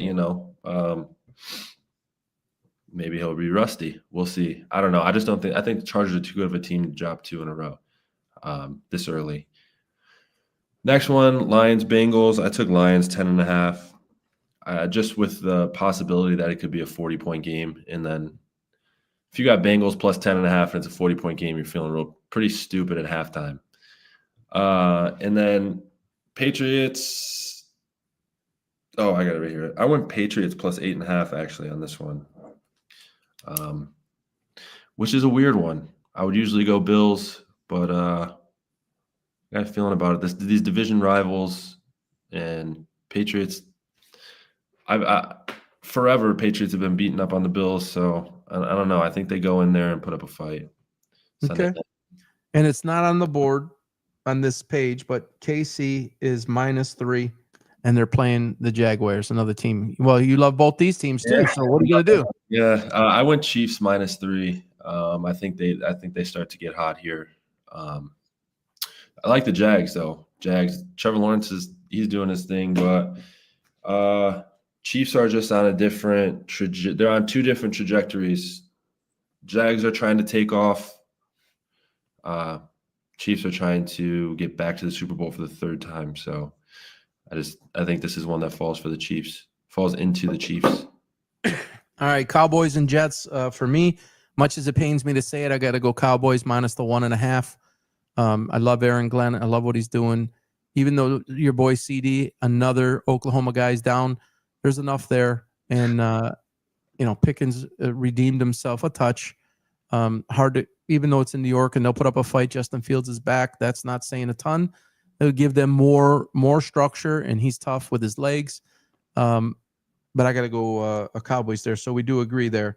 Here's where we begin to disagree. Tennessee is literally the definition of a dumpster fire right now. And there's what you're starting to see now is some infighting.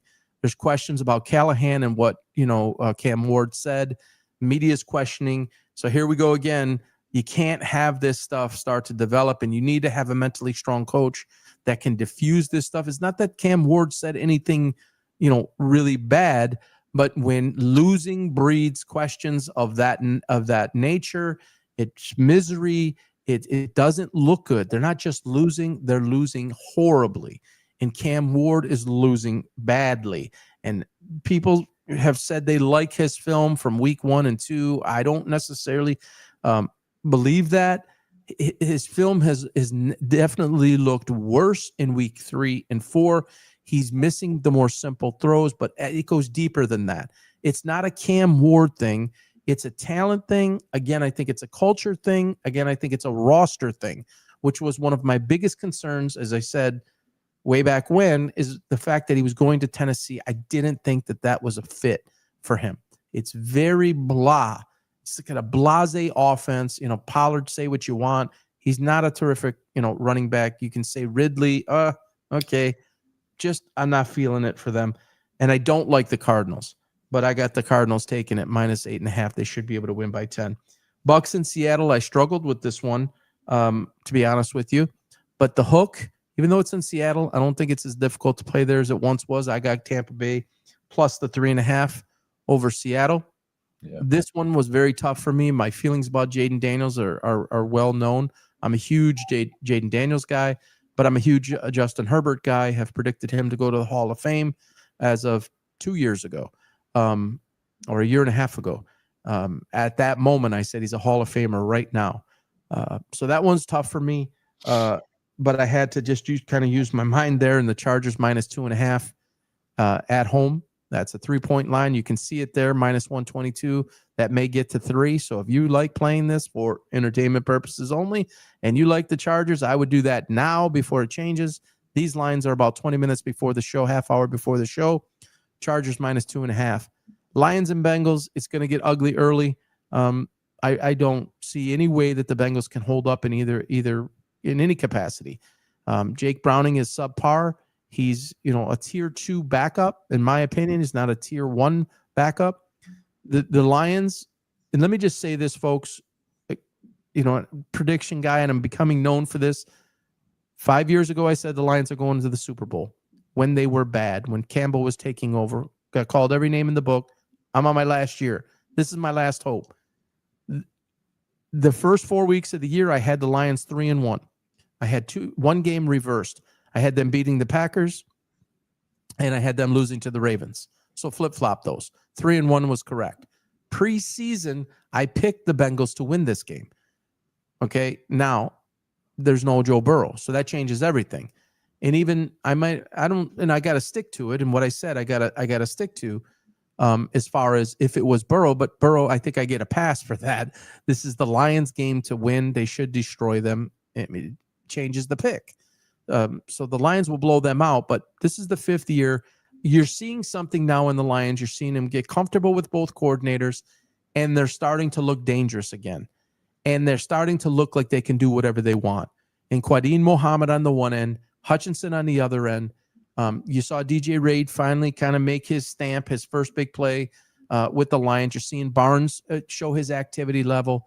Jack Campbell's a beast. Anzalone's doing his thing. And then offensively, Sean Salisbury, former Minnesota Vikings backup quarterback, started some. Sean Salisbury Steak, as Chris Berman would call him, the Mr. Nickname guy. Sean put something out about Puka Nacua the other day that he's number one receiver in his mind. And I commented on Sean's feed. We follow each other. And I said, hey, I'm going to have to push back on that, Sean. I said, it's very, very difficult to not put St. Brown in that spot. And then 52 targets. These are real numbers. I actually remember them. 52 targets for Puka, 30 targets for St. Brown. And St. Brown has 6 touchdowns to Puka's 1 touchdown. I love Puka Nacua. He's a freaking beast. He's right there in that conversation. But folks underestimate St. Brown. And you know what's another great thing? And Sean said this, hey, I'm a Puka guy because, I'm a USC guy. He's a USC grad, and that's where, Puka played. Where St. Brown played. So he's like, I love St. Brown, but Puka's the guy. He's a beast, but St. Brown is still underrated. And one was 4th round pick with St. Brown, and Nacua was 5th round. Want to talk about, so go back to Shedeur Sanders and why you don't blow a 5th round draft pick? These are the reasons why. Because if you're doing what you're supposed to be doing, you can get incredible players in 4th and 5th round. You just have to have the ability to see it. We haven't seen Tesla yet for the Lions, but you've seen the 2 one-handed catches. This kid's going to be phenomenal. Okay, they moved up and they got him in the 3rd round. They gave up a lot to get him too. But there's guys 4th, 5th, Tom Brady 6th round. I mean, there's a whole bunch of them. 2 phenomenal receivers. They're loaded offensively. I don't know how you stop it, especially if you're Cincinnati. You got problems all over the defense. I think Shamar Stewart's going to miss the game again. This is going to get ugly. Bills and Patriots. We disagree there too. It's a big line, and I think the Patriots are going to get back to more of the Patriots way. Mike Vrabel, Josh McDaniels, put Travion Henderson in the freaking game, for crying out loud. Same way I yelled at Brian Dable about Jackson Dart. Put him in the game. He is the better of Ramondre Stevenson and himself. So I got Buffalo minus 8.5 over the Pats. And then wrapping it up with KC. This one was a little bit tough too, but I think we're going to see exactly what you said, Luke. I agree with you. So you have Xavier Worthy back, and it's like I saw something click last week. Yep. You saw it click with Mahomes, and does he look thinner to you? Yeah, he lost weight. He was getting crushed in the offseason because they showed him on a boat, and I don't think it was AI. People fooling. He's always been a little bit thicker. But dude looks like he's gotten in better shape and realized a little bit of the Brady school that, you're getting up there a little bit now. I mean, you're still a young guy, but man, you gotta step it up now to another level to continue this on if you want to be Brady-like. Right. And it looks like something happened. He lost some weight. Josh Allen lost some weight off season too. But I'm yes, lost weight. I'm seeing it, but it's like I see something different with the Chiefs. It's not just Worthy. It's something clicked. Oh, yeah. Yeah. Last week was huge. Something clicked. We've been waiting for 2 years. Yes. It's something clicked. And it was like, all right, this malaise, they've been like stumbling around, haven't had the full complement of their roster. So you can point to that.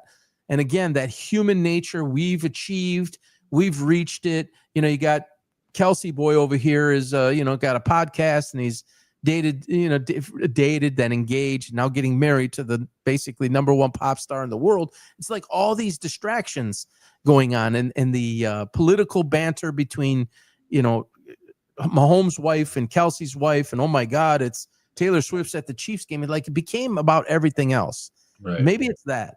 It seems like it's back to football again. And when they get Rashee Rice back, oh boy. Right. Because the thing is, with all that distraction and everything, and even though they didn't play like they should have last year, they were still in the freaking Super Bowl. Like they got embarrassed in the Super Bowl and ran my bank account dry, but they got there. They got there still. So I don't know. I love the Chiefs, man. I love Mahomes, Reed, Kelsey, all of them. That's my squad. But Lions, one pride. So yeah. Hey, see. 1224 Threads. If you're still on here, can you share your age? He says nobody knows how to coach quarterbacks anymore. He said the Minnesota-Cleveland game will not reach 20 points. He might have a case there. Minnesota-Cleveland? He says Minnesota-Cleveland game will not reach 20 points total. I mean, that legit could be a 10-3, 10-7 type game. Yeah. I'm going to take the over 20. I just am. It's just the game is set up. He's 43.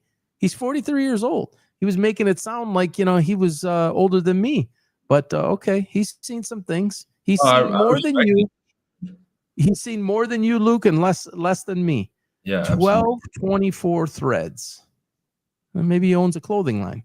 Born and raised in Akron, Ohio. So another Ohio boy.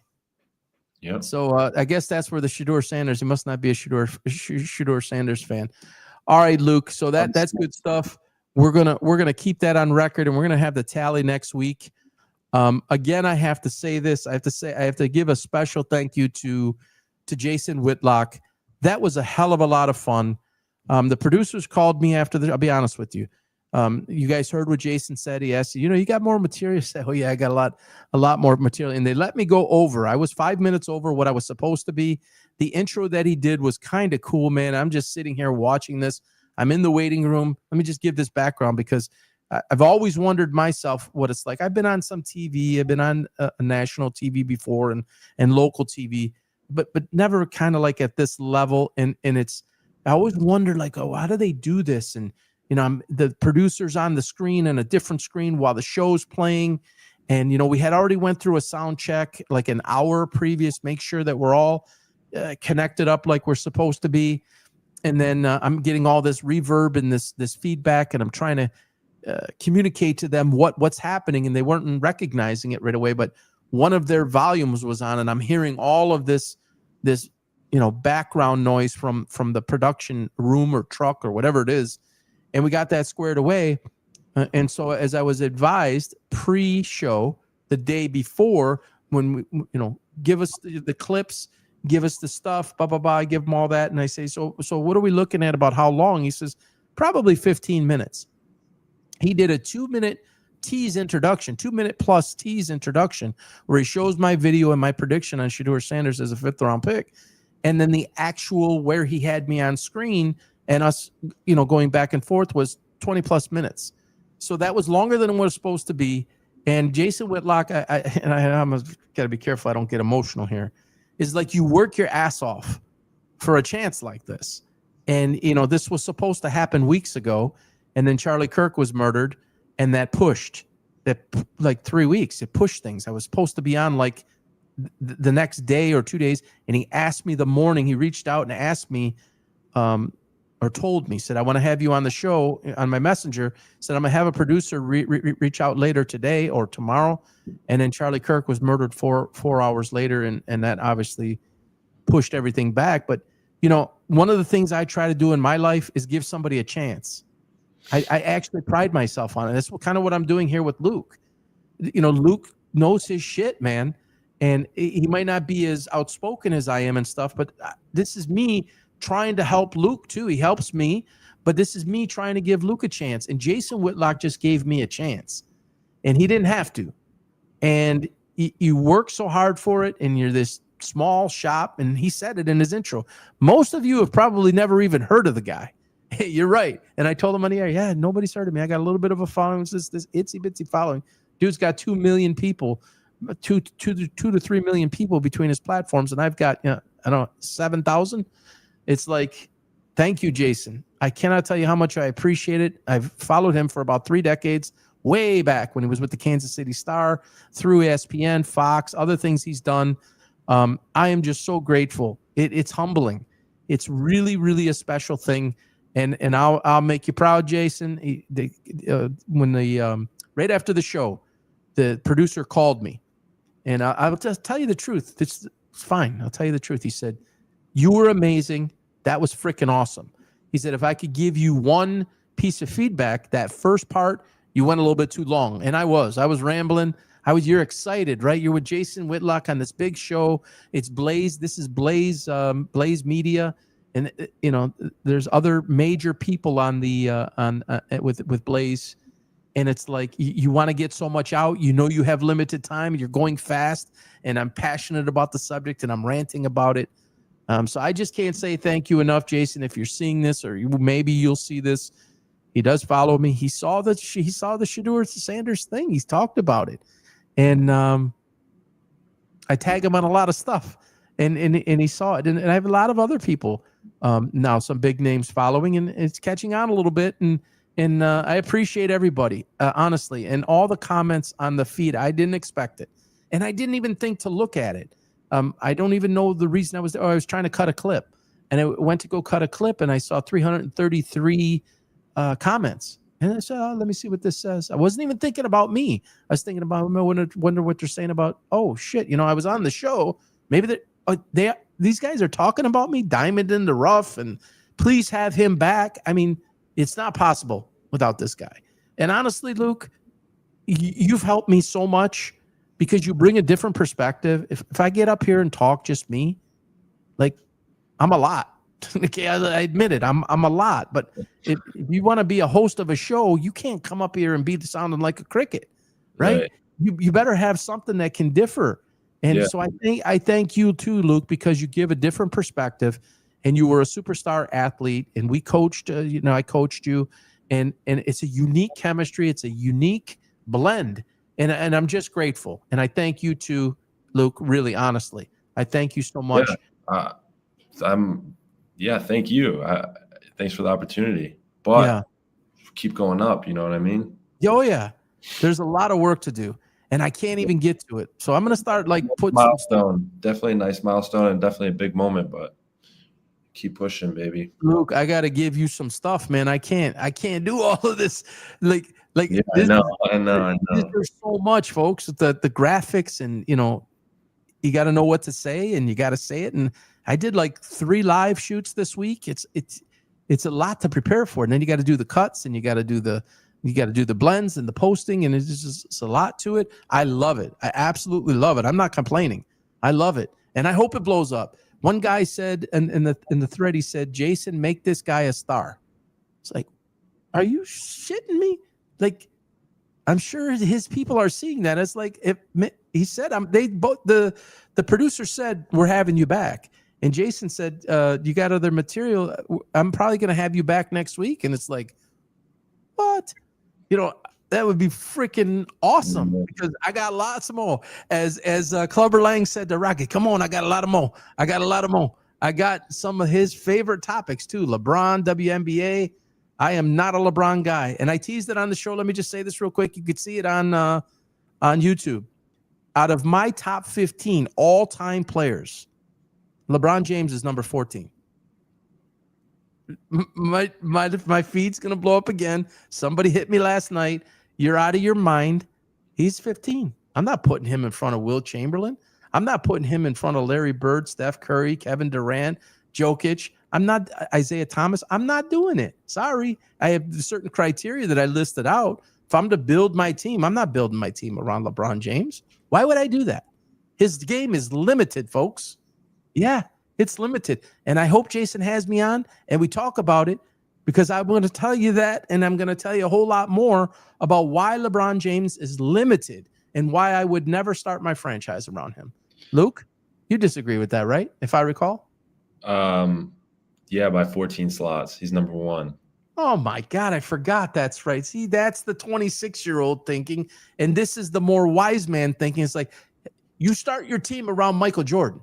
LeBron James did nothing, and we can't go into this. We got to wrap this up. But LeBron James changed nothing with the game.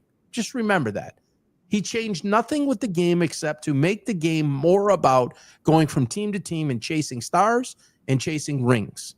And is one of the worst examples. He is not even in the same breath as a Michael or as a Kobe. You want to have the argument about Steph Curry or Kevin Durant or Isaiah Thomas? Fine. I could have that debate, but you cannot have the debate of Michael and Kobe.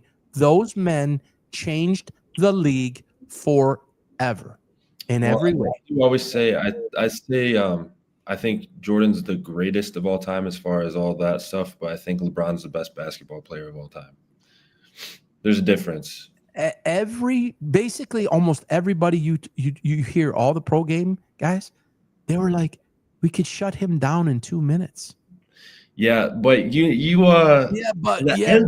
NBA guys are such haters. The NBA old players, NFL guys, I swear NFL guys are so much better to the people that play now. Because they're not playing one-on-one. They're telling you that the man can't do it offensively, that they knew that they could stop him, that in a lot of ways they looked forward to playing him. It's like no one knew how to stop Kobe. No one knew how to stop Michael. Yeah, it was the same thing. We got to save this for another day, but I will never come off this hill, bro.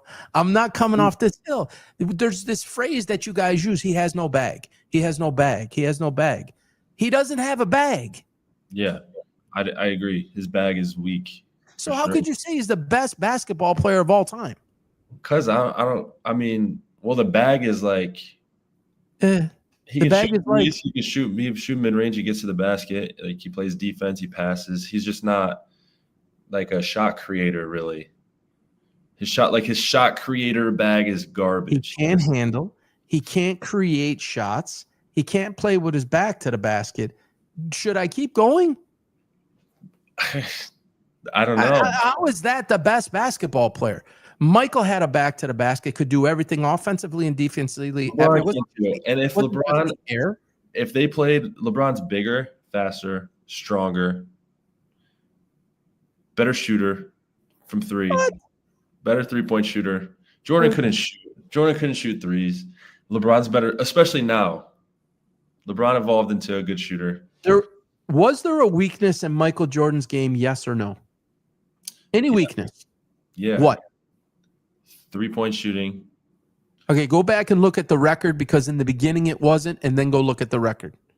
I don't make shit up like this. I got my opinion, but I got facts backing me up. I got metrics and data backing me up. I got to look at the facts. I don't really talk about Jordan that much. I just hype. Go look it up. Was there a weakness in Kobe's game? Yeah, passing. Rim protecting. Could he pass the ball? What? Rim protecting. All right, we're not looking at 6'6" guys. Interior defense. As great rim protectors. You're not right? going to the Fair basket to with say? LeBron down there. You're not going to the basket with him down there. Folks, we just went completely off the rails. I know. We're yeah. All right. All right, again. Man, I was raised by LeBron. LeBron was my basketball. Yeah, well, you remember Christian Tapo that came to the practice with a Miami Heat number. This guy says MJ better at the 3, and he didn't need it, and he's right. He didn't need it. These guys, Jacob the Clipper, who I give a lot of respect to, guy who's very, very basketball knowledgeable, Clipper fan, put a clip up this morning of guys shooting from 3, and he says if anybody ever wonders why people don't try a post-up game. He's right about that. In that day, the 3-point line wasn't a part of the game as it is now. And he could break anybody down and get to the rim. He figured it was easier to score by getting to the rim, get fouled, go to the line 15, 20 times a game. He could do that. And it's like, it doesn't make sense. It's a lazy, it's a lazy part of the game. And LeBron, while he has had his time and his moments where he's very explosive and he'll go, but a lot of his 3-point shots was as a result of laziness. In my opinion. But if you're talking about starting a team,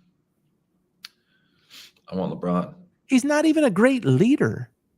Because you abandoned and got up and left everybody. How many times?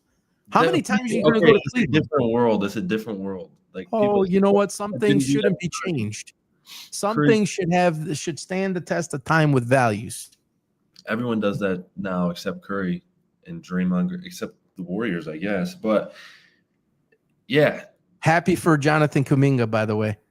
I think that kid's a budding superstar. If Steve Kerr would get out of his way, I like him a lot. Yeah. And he didn't get the deal that he thought he was going to get, but they tied him up for 2 years. I think it's 2 years, $48 million, $24 a year. He's a nice player. The Golden State Warriors are a better team with him than without him, but Steve Kerr is in the way. I call him Steve Popovich. He's in the way, and he's got to let him go.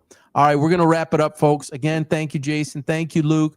Thank you for the feedback, 1224 Threads. Appreciate it. All the wonderful comments on YouTube. Thank you. Lots of increased people following on X and on YouTube. Thank you so much for that.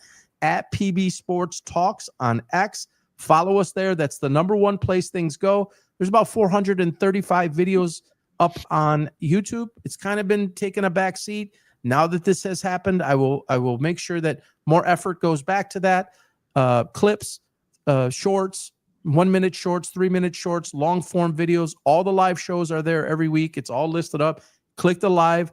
Maybe the guy who's watching who said the other day, he reached out to me, said, bro, I can't find your shows. Why?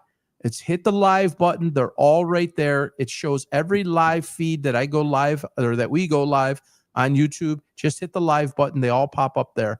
So X is number 1, YouTube number 2, Facebook's a distant third. That's the main place you will get the material I will update you guys. I'm trying to get a couple big names locked up on the show. If Jason books me again here coming up soon, I'll make sure to update that.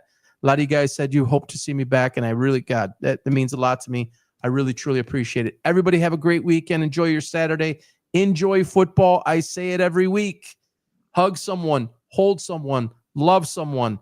Life is short. Luke, have a great Saturday, buddy. You Be too. safe, Yep. and we'll talk soon. Take All care, right. everybody.